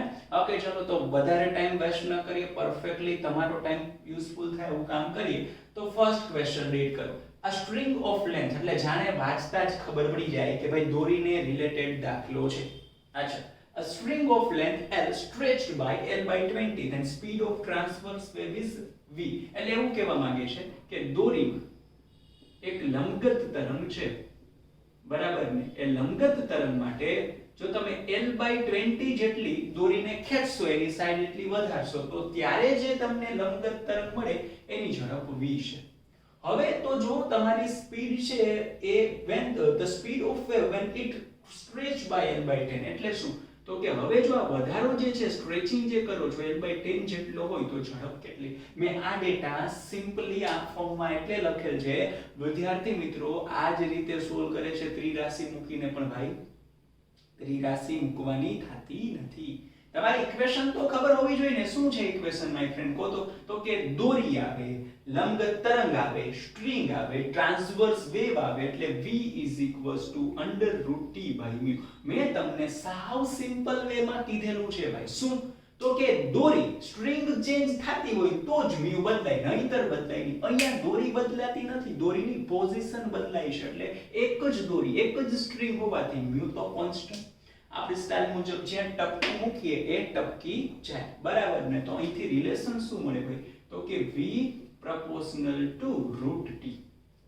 હવે અહીંયા એક લાસ્ટ લાઈન છે ને, એ ઇમ્પોર્ટન્ટ લખેલી છે કે here Hooke's law is applicable. ખબર હશે હુક્સ લો એટલે શું? કે સ્પ્રિંગ છે એ મેજોરિટી બધી જ સ્પ્રિંગ છે, જો એ આદર્શ કન્ડિશનમાં કન્સિડર કરવામાં આવે તો એ હુક્સ લો એટલે કે જે પણ હુક નામના વૈજ્ઞાનિકે નિયમ આપેલો છે એનું પાલન કરતી હોય છે. શું? તો કે સ્પ્રિંગની ઉપર જેમ નીચે દળ વધારતા જાય ને વજન વધે, તો એની ડેફિનેટલી લંબાઈ પણ વધે. પણ આ વજન વધવાની સાથે જે લંબાઈનો વધારો છે ને એ સેમ પ્રપોઝનાલિટીમાં એટલે કે સમપ્રમાણમાં વધે છે. બસ આ એનો નિયમ છે કે લંબાઈના સમપ્રમાણમાં જે દળ તમે જે લટકાવો ને, જેટલું વજન વધતું જાય એ વજન છે એની રીતે લંબાઈ પણ વધતી જશે, બટ સમપ્રમાણ. તો તમે એવું કન્સિડર કરો t એટલે વન ટાઈપ ઓફ mg, બળ વજન જેવું થયું ને, આમ w એટલે mg લખતા હોય તો t એટલે mg.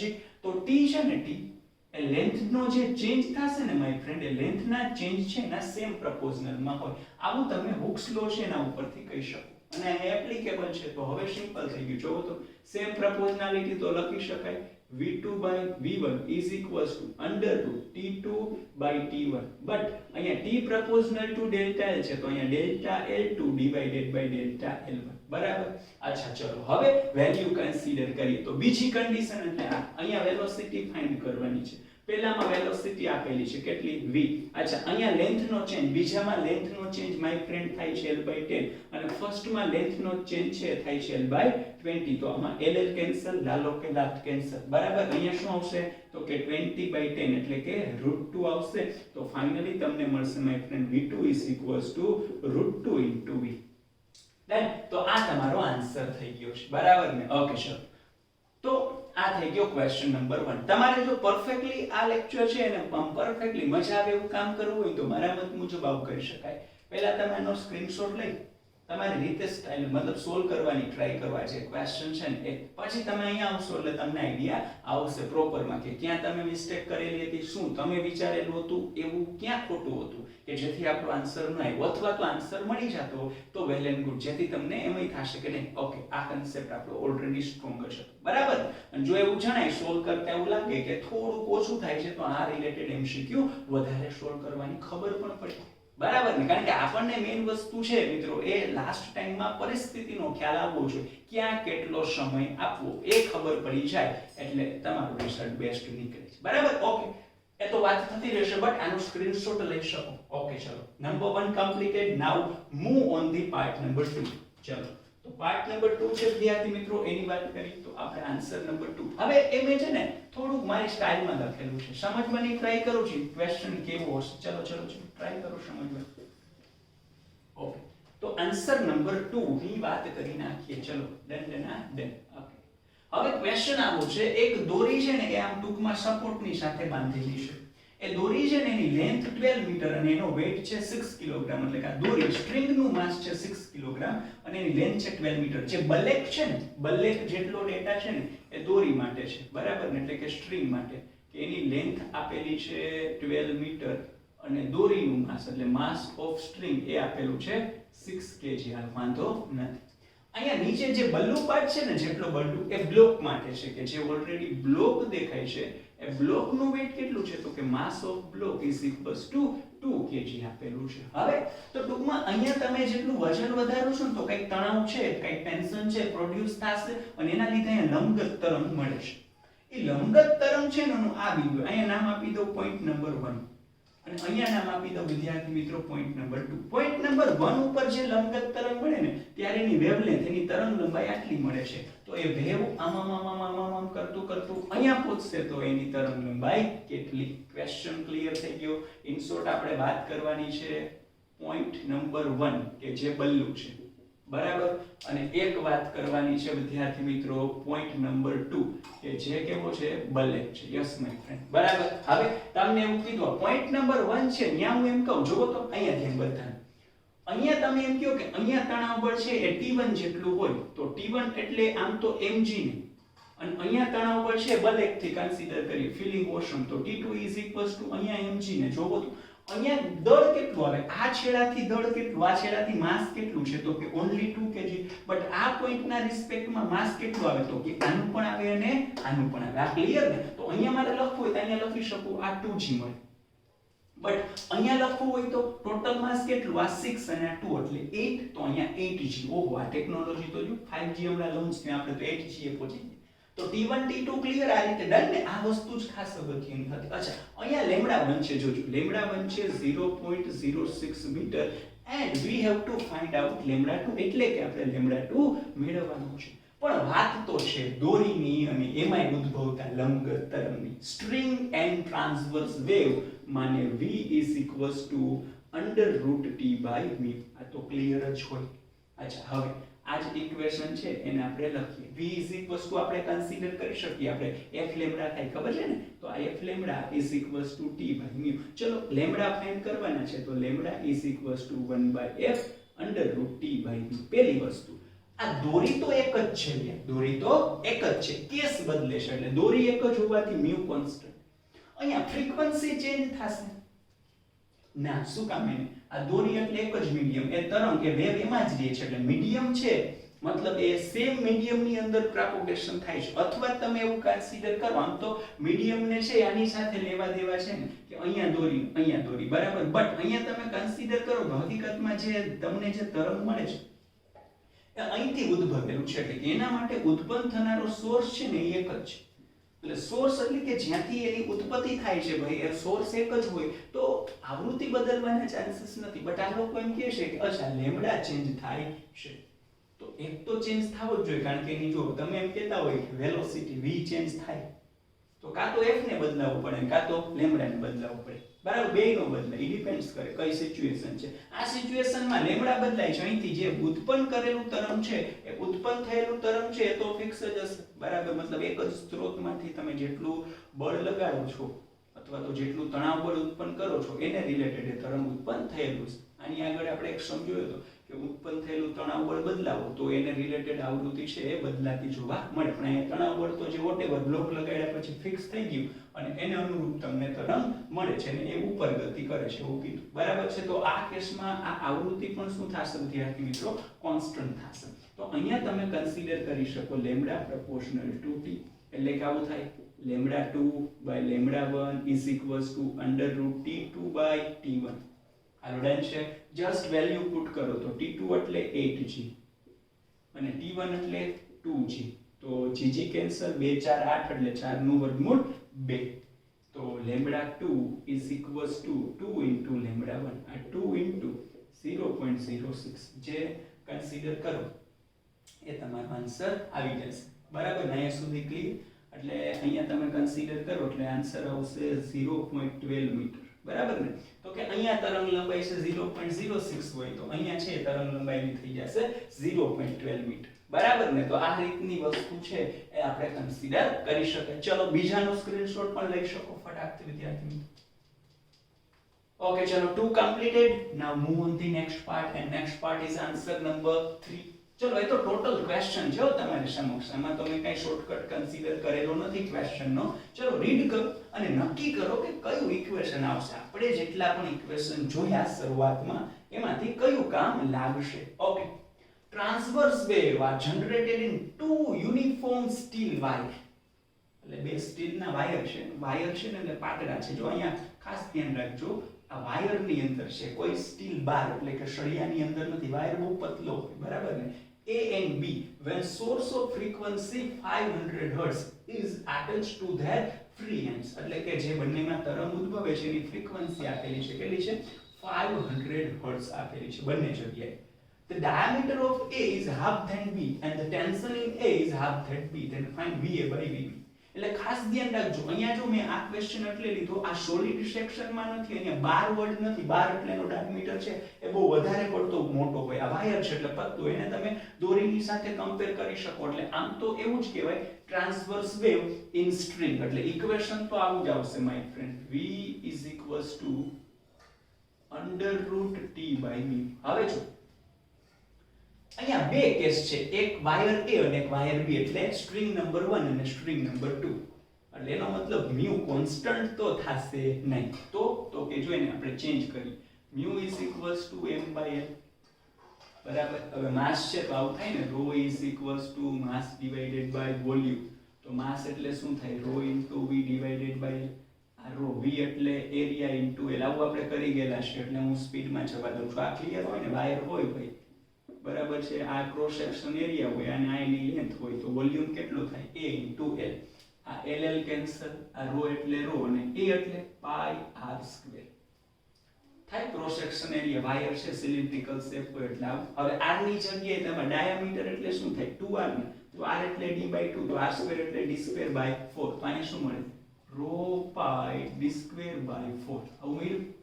તો આ જે રિલેશન છે ઉપર કન્સિડર કરો. ચલો ફટાકથી. તો આ t μ એટલે ફટાકથી ρ pi d²/4 એમ છે. તો અહીંયા શું મળશે? જો તો ઇક્વેશન આખું આવું થઈ જશે, 4t divided by ρ pi into d².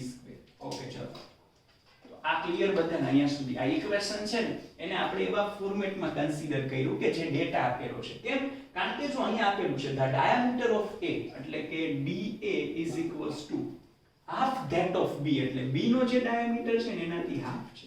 પછી ટેન્શન ઇન A, એટલે કે તણાવ બળ Tm, એ પણ half that of B, એટલે કે B માં જે હશે ને એના કરતા હાફ છે.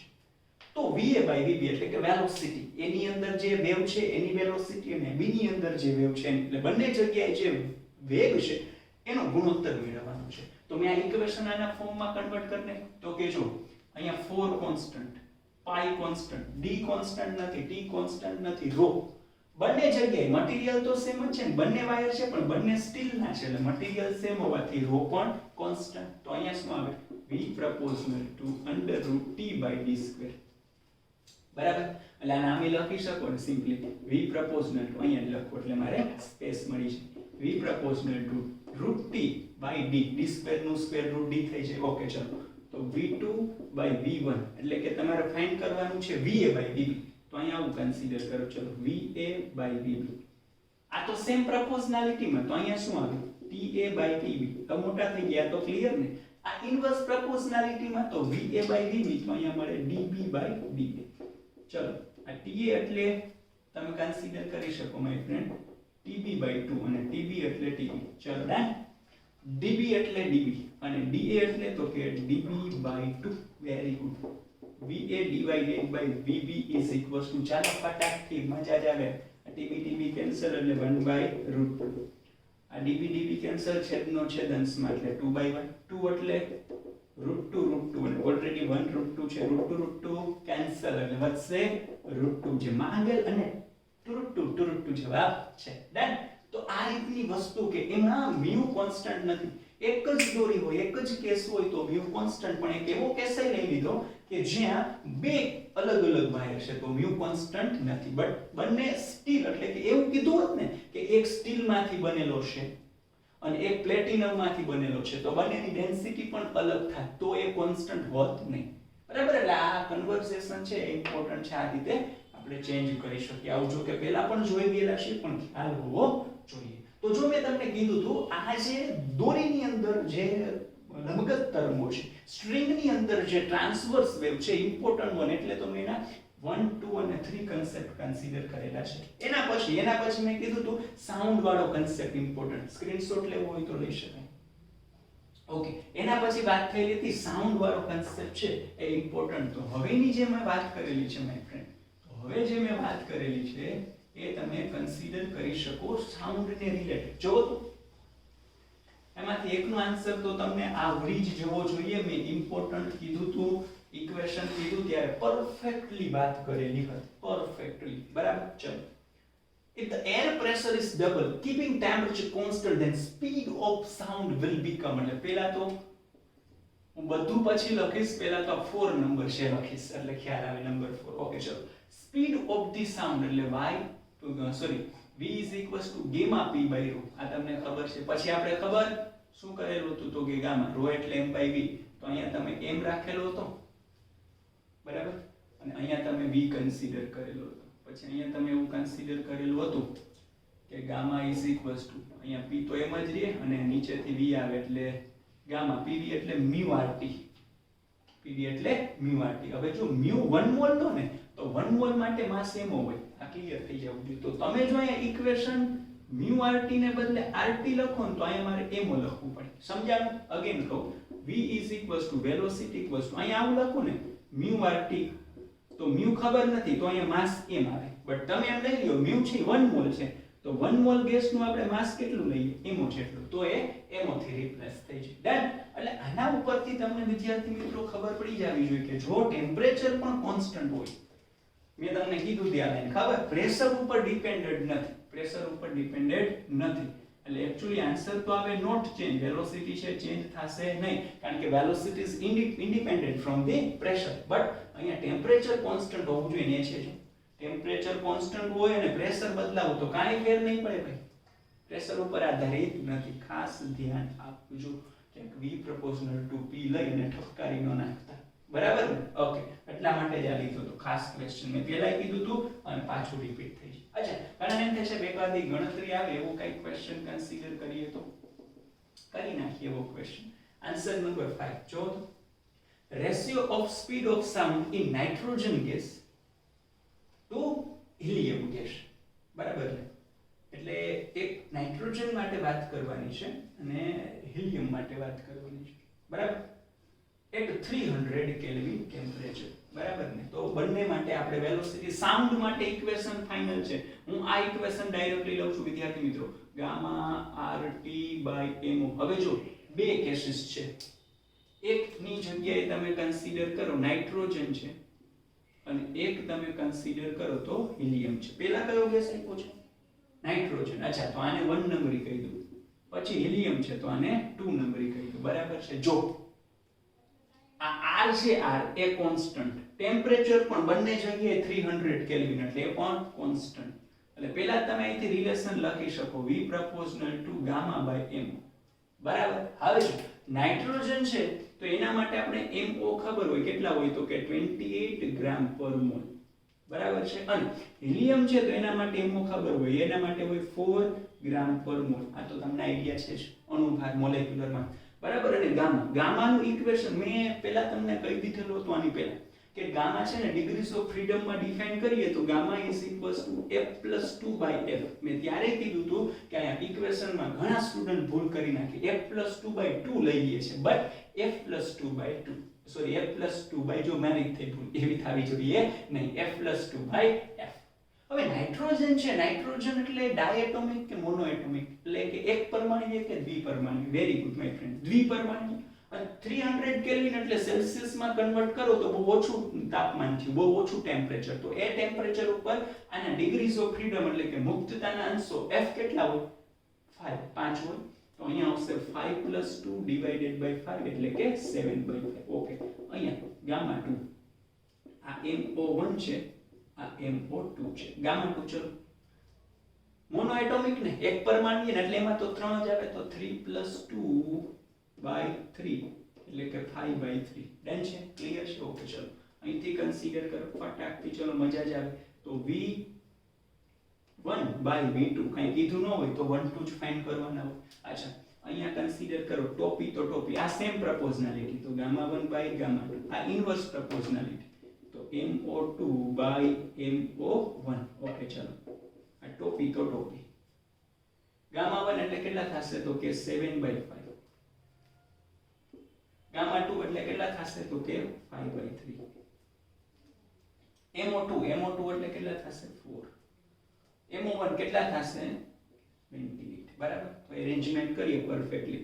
V1/V2 is equals to 7 * 4 * 3 પછી 5 * 28 * 5 આ 5 પછી 28 ને આ 5 અહીંયા આવી છે. ડન છે, ક્લિયર છે. ઓકે ચલો 7 * 4 પછી 4 4 કેન્સલ એટલે અહીંયા આવું મળશે 3 ડિવાઇડેડ બાય 25, તો આન્સર આવશે √3 ડિવાઇડેડ બાય 5.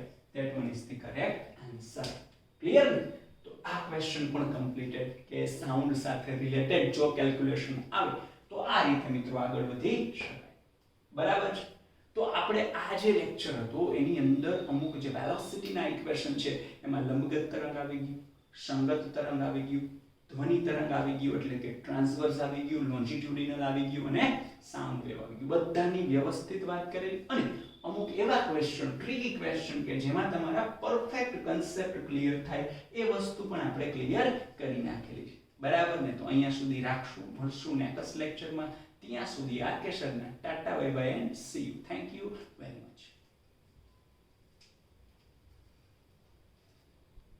અને આપણે વાત કરી રહ્યા છીએ ક્વિક રિવિઝન સેશન્સ અને ચેપ્ટર છે વેવ્સ. બરાબર, તો આપણે ઘણા બધા કન્સેપ્ટની વાત કરી લીધી કારણ કે આપણે અત્યારે અવેલેબલ છીએ પાર્ટ નંબર 4 ની અંદર. બરાબર ને? તો અત્યારે એક આ ચેપ્ટરના ઇમ્પોર્ટન્ટ ટોપિક વિશે વાત કરવાની છે વિદ્યાર્થી મિત્રો, અને જેમાંથી એક ક્વેશ્ચન છે એ તમારે કોમ્પિટિટિવ એક્ઝામિનેશન ની અંદર હોય જ છે અને એનું નામ છે ડોપલર અસર. એટલે કે તમે એને કન્સિડર કરી શકો વિદ્યાર્થી મિત્રો Doppler effect. But Doppler effect હકીકતમાં તમારા સિલેબસમાં 2 વખત આવે છે. ક્યારે ક્યારે ખબર? એક કન્સિડર કરો ને તો ધ્વનિ તરંગો માટે, એટલે કે આ જે અત્યારે સમજવાનું થશે એ, અને બીજી વાર આવે છે લાઇટના તરંગો, એટલે કે આપણે કહીએ ને લાઇટ વેવ માટે. બરાબર છે ને? કે જે સૂર્યમાંથી નીકળે છે એના માટે. તો એની વાત પછી કરશું. પહેલા આપણે અત્યારે આ જે ટોપિક છે એની વાત કરીએ. બરાબર, હવે સૌથી પહેલા તો ડોપલર અસર, ડોપલર ઇફેક્ટ એટલે શું? તો કે આ જે ઇફેક્ટ છે વિદ્યાર્થી મિત્રો એની અંદર ફ્રીક્વન્સી એટલે શું કન્સિડર કરી શકશો? Yes my friend, definitely. તો કે આવૃત્તિ. એ જે ફ્રીક્વન્સી છે વેવની એની અંદર ચેન્જ જોવા મળે છે. આ અસર કોના માટે છે? તો કે ધારો કે કોઈ પણ વેવ છે, કોઈ પણ તરંગ છે એની ફ્રીક્વન્સીની અંદર ચેન્જ જોવા મળે છે. એ ચેન્જ શું કામ એને જોવા મળે છે ને એ કોણ સમજાવે છે? ડોપલર અસર. અચ્છા, સૌથી પહેલા તો એ સમજીએ કે એ જે ચેન્જ છે એ કઈ રીતે થાય છે. તો કે આ જે તમને ચેન્જ છે એ કઈ રીતે જોવા મળે છે. બરાબર, એ સમજીએ. તો આપણે આને 2 પોર્શન છે ને એની અંદર ડિવાઈડ કરીએ. પહેલા આપણે કન્સિડર કરીએ પ્રોબ્લેમ, અને સેકન્ડ પાર્ટ જે કન્સિડર કરશું વિદ્યાર્થી મિત્રો એ એનું હશે સોલ્યુશન. બરાબર ને? પહેલા આપણે કન્સિડર કરીએ પ્રોબ્લેમ અને પછી સોલ્યુશન. જેમ કે હું તમને એમ કહું કે અહીંયા ધારો કે કોઈ કાર છે. સાંભળજો, અહીંયા ધારો કે શું છે? કાર. એ કાર તમારા તરફ આવી રહી છે. આ કાર છે અહીંયા તમે ઉભેલા છો. ધારો કે અહીંયા તમે કન્સિડર કરો, અહીંયા હું કન્સિડર કરું કે આ ઓબ્ઝર્વર છે. એટલે ઓબ્ઝર્વર એટલે તમે પોતે થઈ. બરાબર ને? એટલે તમે કન્સિડર કરી શકો અવલોકનકાર.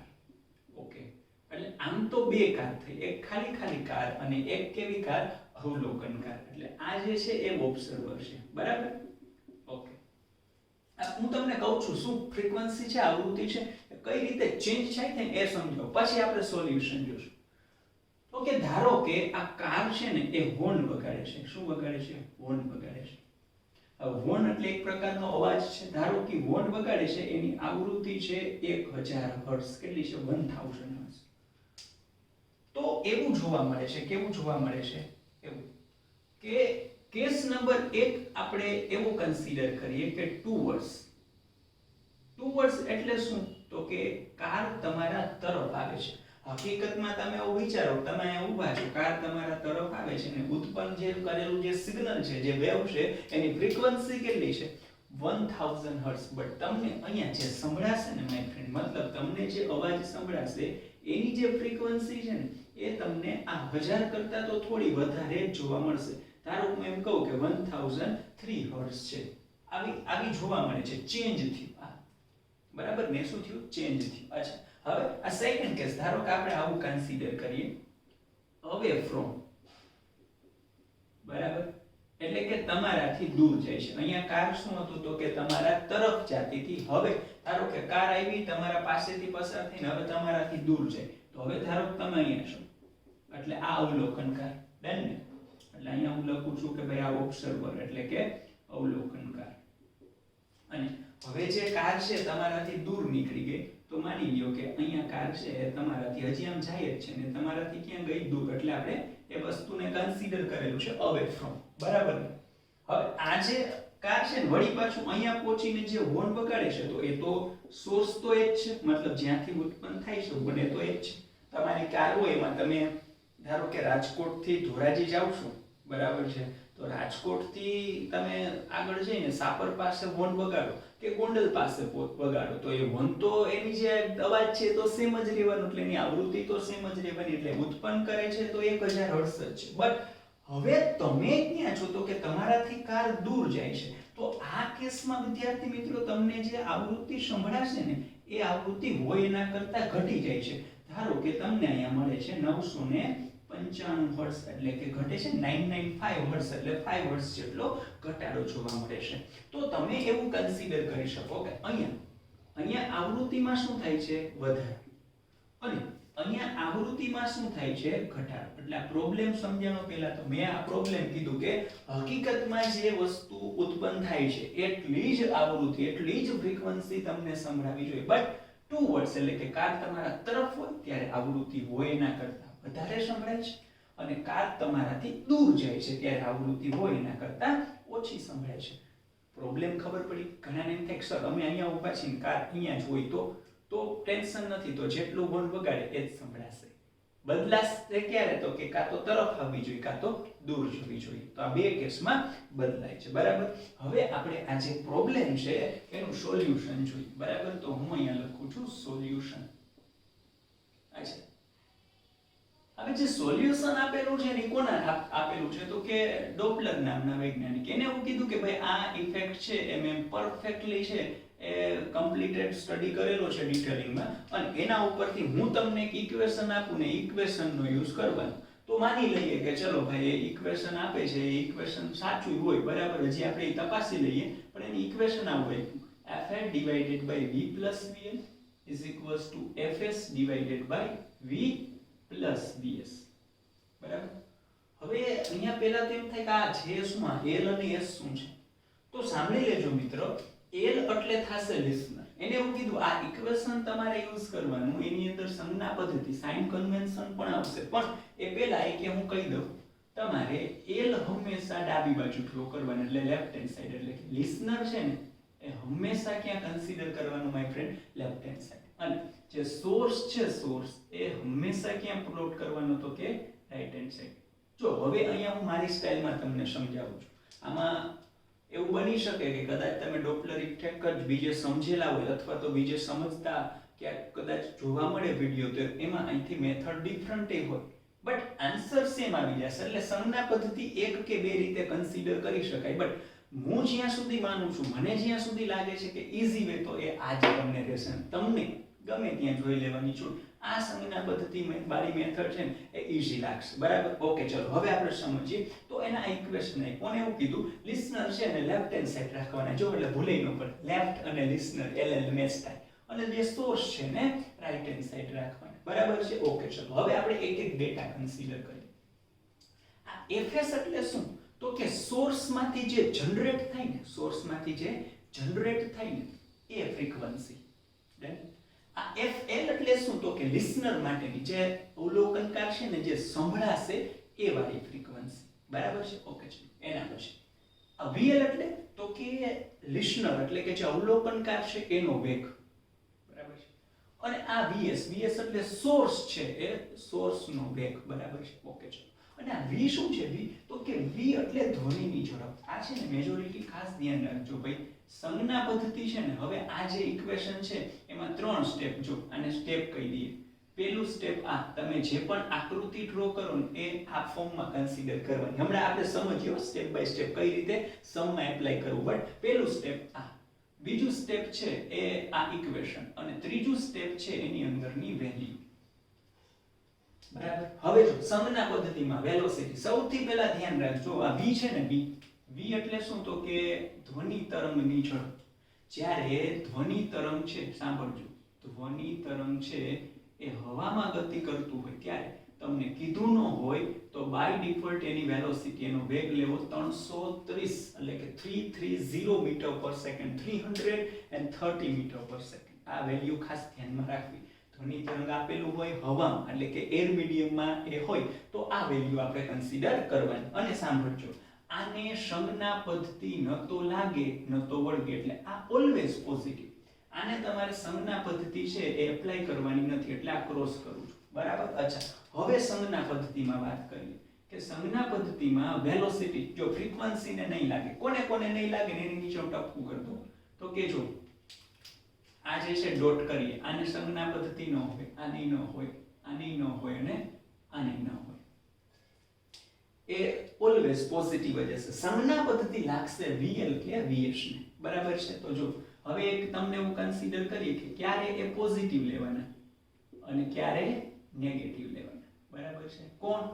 vl કે vs. તો જેમ કે તમને એમ કહે, જોજો આ l છે ને એ મતલબ અવલોકનકાર છે ને, લિસનર એ સોર્સ ની બાજુ આમ છે. તો આમ એટલે રાઈટ હેન્ડ સાઈડ કે left hand side? Number line હોય, સંખ્યા રેખા હોય, એમાં જમણી બાજુના પ્લસ લઈએ, ડાબી બાજુના માઈનસ લઈએ. એટલે મેં મેથડ આ આમ જાતું હોય ને તો પ્લસ, એટલે કે રાઈટ સાઈડમાં હોય ને, આ તો આપણી સ્ટાઈલમાં બાકી કહેવાય આમ L2S, પણ એવું યાદ નહીં રાખવાનું. રાઈટ સાઈડમાં હોય તો પ્લસ. અને એમ જ કીધું હોય કે આ જે લિસનર છે સોર્સ છે એનાથી દૂર જાય છે તો આમ થાય, તો લેફ્ટ હેન્ડ સાઈડ છે તો માઈનસ. બસ અહીંયા એવું.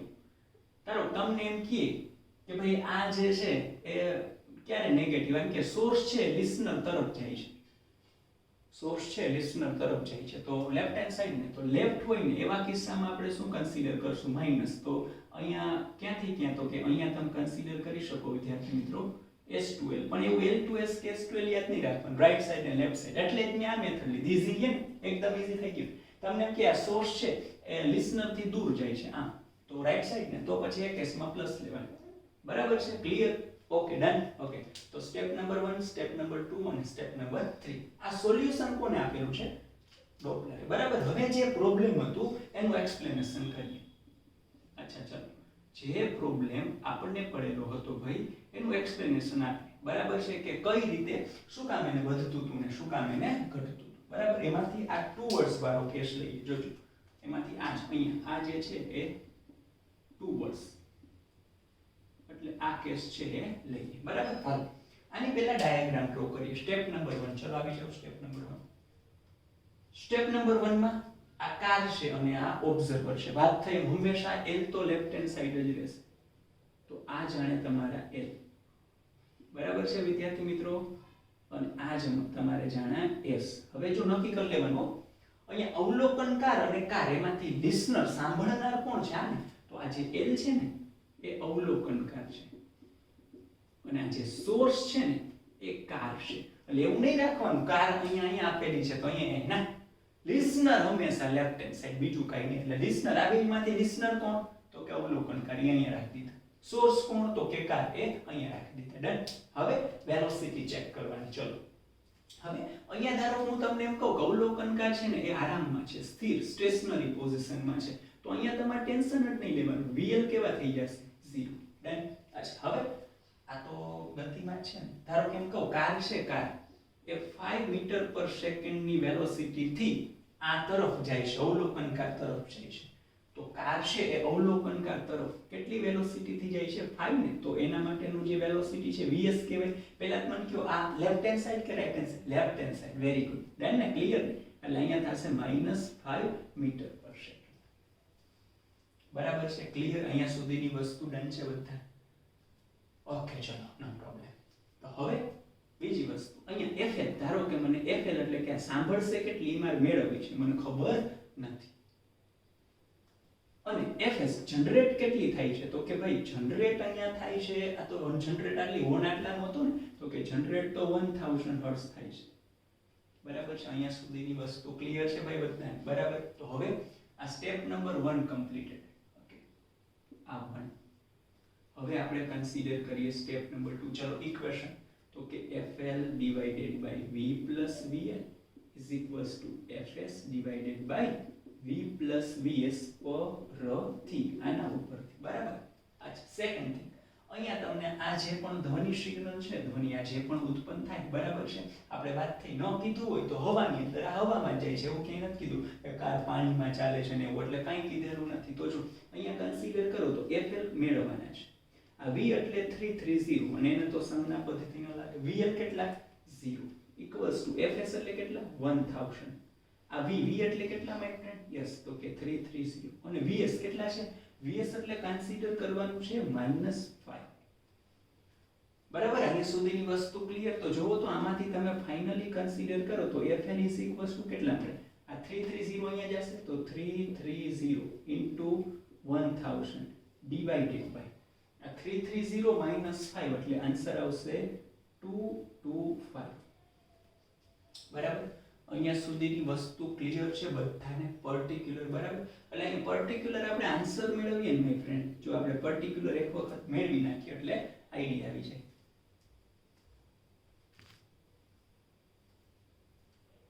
ઓકે, ચલો, સપોઝ આપણે આન્સર કન્સિડર કરીએ એટલે પરફેક્ટલી તમને એક એક્ઝામ્પલ છે ને એ પરફેક્ટલી સમજાઈ જાય કે એમાં વાંધો ન આવે. બરાબર. જેમ કે આપણે કન્સિડર કરીએ 330 into 1000 divided by 225 એટલે તમને અહીંયા જે બી મળશે 1466 હર્ટ્ઝ.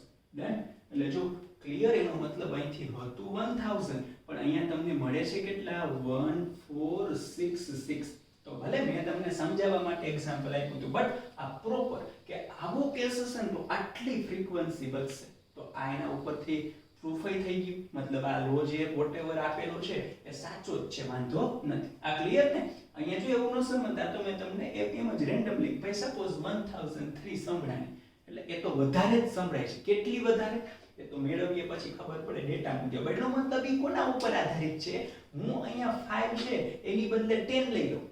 હું અહીંયા 5 છે એની બદલે 10 લઈ લઉં. જોજો આ વસ્તુ પણ ખાસ સમજજો. ધારો કે અહીંયા મેં 10 લીધા હોય તો શું ચેન્જ થશે? તો કે 10 લીધા હોય તો અહીંયા 10 મૂકશો તો 330 અને -10 એટલે કેટલા આવી જશે? તો કે, અને અહીંયા એક જ મિનિટ હો ફ્રેન્ડ, અહીંયા એક મિસ્ટેક થઈ ગઈ છે ઉતાવળમાં. 330 -5 એટલે કેટલા છે? તો કે 325 આટલા આવશે. સોરી, હા, આટલો બધો ચેન્જ તો નહીં મળે. બરાબર ને? હા, ડન. તો હજી એક વખત આપણે જોઈ લઈએ એટલે પ્રોબ્લેમ ન થાય. ચલો ફટાકથી. તો કે આ આપણને મળે છે 330. બરાબર. પછી ઇન્ટુ 1000 કરો એટલે થઈ જશે 30 એડ થઈ જશે ડિવાઇડેડ બાય 325 એટલે આન્સર મળે છે 1015. આટલો બધો ચેન્જ ન થાય પણ આટલો બરાબર છે. હતું 1000 તો 15 જેટલું વધી જાય છે એટલે 1015 આટલો આન્સર આવશે. માની લ્યો કે આ 5 ને બદલે મેં 10 લીધેલું, બસ સાંભળજો. તો અહીંયા શું થાય? 10 એટલે 320. તો હવે શું થશે? તો કે 330 1000 મલ્ટીપ્લાય કરશે અને ડિવાઇડ બાય 320 એટલે 1013. તો અહીંયા આવશે 1031. બરાબર. તો આ આન્સર ક્યારે? જો મેં આ એટલે તમને ખાસ કીધું. હવે થિયોરિટિકલ ક્વેશ્ચન પૂછે ને તો ધ્યાન રાખજો. કાર તમારી બાજુ 5 મીટર પર સેકન્ડ થી આવતી હતી. બરાબર છે? કાર તમારા તરફ જે છે એ 5 થી આવતી હતી. તો તમે કન્સિડર કરી શકો કે આટલી ફ્રીક્વન્સી સંભળાય છે. હવે કાર છે એ 5 ને બદલે 10 થી આવે છે તો આટલી ફ્રીક્વન્સી સંભળાય છે. બરાબર. એટલે એક વસ્તુ ઈ તો ફાઇનલ થઈ ગઈ કે જો કાર તમારા તરફ આવતી હશે તો સાંભળજો, કાર તમારા તરફ આવતી હશે તો સાપેક્ષ અંતર એટલે કે એની રિસ્પેક્ટમાં ડિસ્ટન્સ તો ઘટશે. અને આ યાદ રાખવા માટે બાકી મેં સમજાવી દીધું, ડિસ્ટન્સ ઘટશે ને એટલે ફ્રીક્વન્સી વધશે. અને અહીંયા કાર તમારાથી દૂર જાય છે ને તો તમારી વચ્ચેનું ડિસ્ટન્સ સાપેક્ષ અંતર છે, બરાબર છે, એ વધે છે તો ફ્રીક્વન્સીમાં ડેફિનેટલી ઘટાડો જ થશે. પણ એની અંદર પણ તમને ડાયરેક્ટલી કોક એવું પૂછી નાખે ને તો હવે તમે આન્સર આપી શકશો કે તમારી કાર જેટલા વેગથી આવતી હતી એના કરતા વધારે વેગથી તમારા તરફ આવે. જો એક તો કાર તમારા તરફ આવતી હતી એટલે ફ્રીક્વન્સી તો વધે જ છે, પણ એવું પૂછે કે આવતી હતી એના કરતા વધારે વેગથી, વધારે વેલોસિટી થી તમારા તરફ આવે તો તોય ફ્રીક્વન્સીમાં વધારો જ થશે, બટ થતો હોય એના કરતા પણ વધારો થશે. એનો મતલબ કાર તમારા તરફ આવે તો સાપેક્ષ અંતર ઘટે તો ફ્રીક્વન્સી છે ને વધશે. પણ જેમ કારની વેલોસિટી વધશે ને એમ સાંભળનારને જે ફ્રીક્વન્સી સંભળાતી હશે ને એ કેવી થતી જશે? વધતી જશે. એનું ઉદાહરણ અહીંયા તમારા સમક્ષ મેં આપેલું જ છે કે 5 વેલોસિટી લ્યો ત્યારે આટલી સંભળાય 1000 ને બદલે 1000 ને 1000 ને બદલે 1015 સંભળાય. અને આની વેલોસિટી 10 લઈ લ્યો ને તો 1000 ને બદલે 1031 સંભળાય. તો વેલોસિટી જેમ વધતી જશે એમ સાંભળનારની જે ફ્રીક્વન્સી છે પણ વધતી જશે. ડન. તો આટલું ક્લિયર. આનું પ્રૂફ મળી ગયું. ચલો એવી રીતે તમે સેકન્ડ છે એનું પણ પ્રૂફ મેળવી શકો. બરાબર ને? ઓકે ચલો તો આ મેં કમ્પ્લીટેડ કરાવેલું છે 2 વર્ડ્સ ટુ વર્ડ. હવે આપણે કન્સિડર કરીએ અવે ફ્રોમ. ઓકે હવે આપણે વિદ્યાર્થી મિત્રો કન્સિડર કરીએ અવે ફ્રોમ. ચલો તો એમાં છે ને આપણે ડાયરેક્ટલી આ બંને સ્ટેપનો એમ જ યુઝ કરી નાખ્યું. આ જે ડાયાગ્રામ છે ડ્રો નથી કરતો બટ તમે સમજી જાજો, અથવા તો ડ્રો કરવો હોય બરાબર છે તો કરી નાખીએ એટલે પ્રોબ્લેમ ન થાય. અહીંયા જ કરી નાખું. આ L છે એને લિસનર અને આ જે છે એ સોર્સ એટલે કે કાર. આ લિસનર તો સ્ટેશનરી જ છે એટલે અહીંયા VL 0. આ કાર છે એ અત્યારે લઈ લો 5 મીટર પર સેકન્ડ થી આમ જાય છે. આના જેવો ડેટા રાખીએ એટલે VS આમ જાય છે રાઈટ હેન્ડ સાઈડ ને તો VS +5 મીટર પર સેકન્ડ. બાકી છે FL છે અહીંયા એ ફાઇન્ડ કરવાના છે. FS તો 1000 હર્ટ્ઝ છે એ આપેલા છે અને બાકી V તો કોમન એર મીડિયમ જ છે તો ન કીધું હોય તો બાય ડિફોલ્ટ 330. ઓકે હવે આ ઇક્વેશન નો યુઝ કરો. ચલો તો FL divided by V + VL તો V એટલે 330. Okay my friend. અને VL એટલે તો કે VL એટલે 0 is equals to FS એટલે 1000. આ ક્લિયર ને? ડાયરેક્ટ લઈ લો, મોટા થઈ ગયા. 1000 ડિવાઇડેડ બાય V. V એટલે 330 અને આ જગ્યાએ હવે પ્લસ આવશે તો અહીંયા -5 અહીંયા હતું બીકોઝ લેફ્ટ હેન્ડ સાઈડ. તો અહીંયા કાર છે, આ કાર, આ ક્લિયર ને? આ કાર છે અને આ કેવી કાર છે? આ કાર છે પણ આ અવલોકન કાર છે. બરાબર ને? ઓકે એટલે કે લિસનર. એટલે જનરલી છે ને તમારે ઇંગ્લિશ જ યાદ રાખો એટલે મિસ્ટેક ન થાય.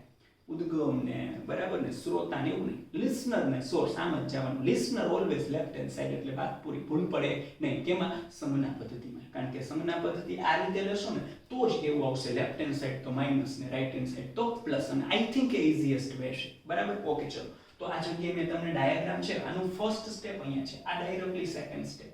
બરાબર? અહીંયા શું આવશે? +5 માય ફ્રેન્ડ. ઓકે તો અહીંયા આપણે કન્સિડર કરી શકીએ FL ચલો અહીંયા જશે તો 330 into 1000 divided by અહીંયા આવશે 335. બરાબર? તો આનો પણ આન્સર જોઈએ ચલો એટલે આપણે એક્ઝેક્ટ વેલ્યુ છે એ આઈડિયા આવે કે કેટલી મળે છે. આ તો મેં રેન્ડમલી લખેલું હતું 995. ઘટશે એ ફાઇનલ પણ કેટલી તો કે જોઈએ 330 into 1000 બરાબર divided by 335. ઓકે તો 985 આવે છે. કેટલી આવે છે માય ફ્રેન્ડ? 985. તો ફ્રીક્વન્સી થઈ જશે 985 હર્ટ્ઝ. ડન.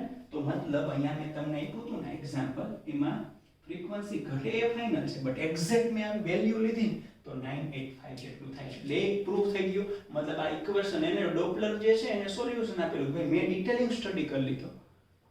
વેલોસિટી ચેન્જ થાય છે ને એટલે આ ફ્રીક્વન્સીમાં ચેન્જ થાય છે ને બધાનું રિલેશન આવું છે. હવે મારે રિલેશન પ્રોપર છે કે નહીં એ સમજાવવું હોય તો કે પેલા પ્રેક્ટિકલ કરી લીધો કે કાર તરફ જતી હોય ને તો ફ્રીક્વન્સી ઘટે છે, દૂર જતી હોય ને તો ફ્રીક્વન્સી છે સોરી કાર તરફ આવતી હોય તો ફ્રીક્વન્સી વધે છે સાંભળાતી હોય, અને દૂર જાય ત્યારે ફ્રીક્વન્સી ઘટે છે. એ તો એના અવાજ ઉપરથીનો જ આઈડિયા તમને આવી છે કે તમે આમ ઊભા હોય કામ તમે ઇમેજિન કરો આમ કાર તમારા તરફ આવતી હોય હોર્ન વગાડે આવે ત્યારે એના પિંચ વધતા જશે જાય ત્યારે ઘટતા જશે એટલે આવે ત્યારે એની આવૃત્તિ વધતી હોય દૂર જાય ત્યારે ઘટતી હોય એ તો પરફેક્ટલી જ હતું પણ આ ઇક્વેશન યુઝ કરી અને પર્ટિક્યુલર આટલી જ વધે ને આટલી જ ઘટે તો એ આ રીતે તમે કહી શકો બરાબર છે તો એનો મતલબ વિદ્યાર્થી મિત્રો આટલું ક્લિયર અહીંયા પણ એમ જ થાય જો 5 ને બદલે 10 થી જાતી હોત ને કાર 5 મીટર પર સેકન્ડ છે ને બદલે વેલોસિટી 10 મીટર પર સેકન્ડ હોત તો આવૃત્તિ હજી ઘટે એટલે હું તમને હવે આખી થિયરી છે એને ટૂંકમાં કહું તો તમારી અને કાર વચ્ચેનું સાપેક્ષ અંતર જે કેસમાં બદલાય ને સાપેક્ષ અંતર જે કેસમાં બદલાય એમાં જ ફ્રીક્વન્સી બદલાય અંતર બદલાવું જોઈએ જો અંતર ઘટશે તો ફ્રીક્વન્સી વધશે અને જો એ તમારું ડિસ્ટન્સ વધશે તો ફ્રીક્વન્સી ઘટશે બરાબર અચ્છા હવે લાસ્ટ ટાઈમ આ તમને કહી દઉં ધારો કે આ તમે શું ઊભા છો બરાબર આ કાર આમ આવે છે આડી આ કેસમાં ફ્રીક્વન્સી ચેન્જ થશે તો ફાઇનલ કારણ કે ડિસ્ટન્સ ચેન્જ થાય ડિસ્ટન્સ ઓછું થાય છે એટલે સંભળાતી જે ફ્રીક્વન્સી છે એ વધશે અચ્છા કાર ધારો આ તમે છો કાર તમારાથી દૂર જાય છે આ કેસમાં ફ્રીક્વન્સી ચેન્જ થશે શું કામ ડિસ્ટન્સ બદલાય છે હવે ડિસ્ટન્સ ઇન્ક્રીઝ થાય છે ને વધે છે ને તો ફ્રીક્વન્સી ડિક્રીઝ થશે એટલે ઘટશે હાલો ડન ઓકે એના પછી આ તમે છો અને આ કાર છે બંને ગતિ કરો છો પણ એકબીજા તરફ ટુવર્ડ્સ ટુ ઈચ અધર આ કેસમાં ફ્રીક્વન્સી બદલાશે શું કામ યસ માય ફ્રેન્ડ ડિસ્ટન્સ બદલાય છે હવે ડિસ્ટન્સ ઘટે છે ઘટે છે તો ફ્રીક્વન્સી જે સંભળાતી હશે વધશે ઓકે ફરીથી આ તમે જો આ કાર છે બંને ગતિમાં છે but away from the each other બંને એકબીજાથી વિરુદ્ધ દિશામાં ગતિ કરો આ કેસની અંદર ફ્રીક્વન્સી યસ માય ફ્રેન્ડ બદલાશે શું કામ બંને વચ્ચેનું ડિસ્ટન્સ ઇન્ક્રીઝ થાય છે તો ફ્રીક્વન્સી જે સંભળાતી હશે એ ઘટશે હાલો ડન ઓકે એના પછી હવે સાંભળજો આ તમે છો અને આ કાર છે આ કેસમાં બંને ગતિમાં છે પણ એક જ દિશામાં જો અને બંનેનો વેલોસિટી આની 10 છે તો આની 10 છે મતલબ બંને વચ્ચેનું ડિસ્ટન્સ બદલાતું નથી તો આ કેસમાં સંભળાતી ફ્રીક્વન્સી છે એ બદલાશે નહીં ક્લિયર શું કામ કારણ કે આપને ખબર છે તમે સ્થિર હોય અને કાર સ્થિર હોય બંને સ્થિર છે અહીંથી હોર્ન વગાડે જેટલી ફ્રીક્વન્સી હશે એટલી જ ફ્રીક્વન્સી સંભળાય કારણ કે બંને કેવા છે સ્થિર સ્ટેશનરી છે એટલે ડિસ્ટન્સ ચેન્જ થતું નથી હવે એવો ને એવો કેસ આવો જ થયો ભલે બંને ગતિમાં રહ્યા પણ બંનેનો વેગ સરખો હોય બંનેની વેલોસિટી સરખી હોય તો બંને એકબીજાના રિસ્પેક્ટમાં સ્ટેશનરી છે બરાબર એટલા માટે મેં વિદ્યાર્થી મિત્રો કીધું કે ડિસ્ટન્સ બદલવું ખાસ ઇમ્પોર્ટન્ટ છે જો બંને વચ્ચેનું ડિસ્ટન્સ બદલાય તો એ રીતની વસ્તુ બદલાય આમ તો જનરલી તમને આ ટાઈપનો કન્સેપ્ટ ખબર જ હશે બટ મેં સિમ્પલ વેમાં એક્સપ્લેન કરેલો છે કે મેન તો આ સાઇન કન્વેન્શન ક્યારે પ્લસ ક્યારે માઇનસ બરાબર એટલે મેં શું કરેલું છે આ કન્સેપ્ટમાં મેં તમને 2 થી 3 સમય કહી દીધા પણ એક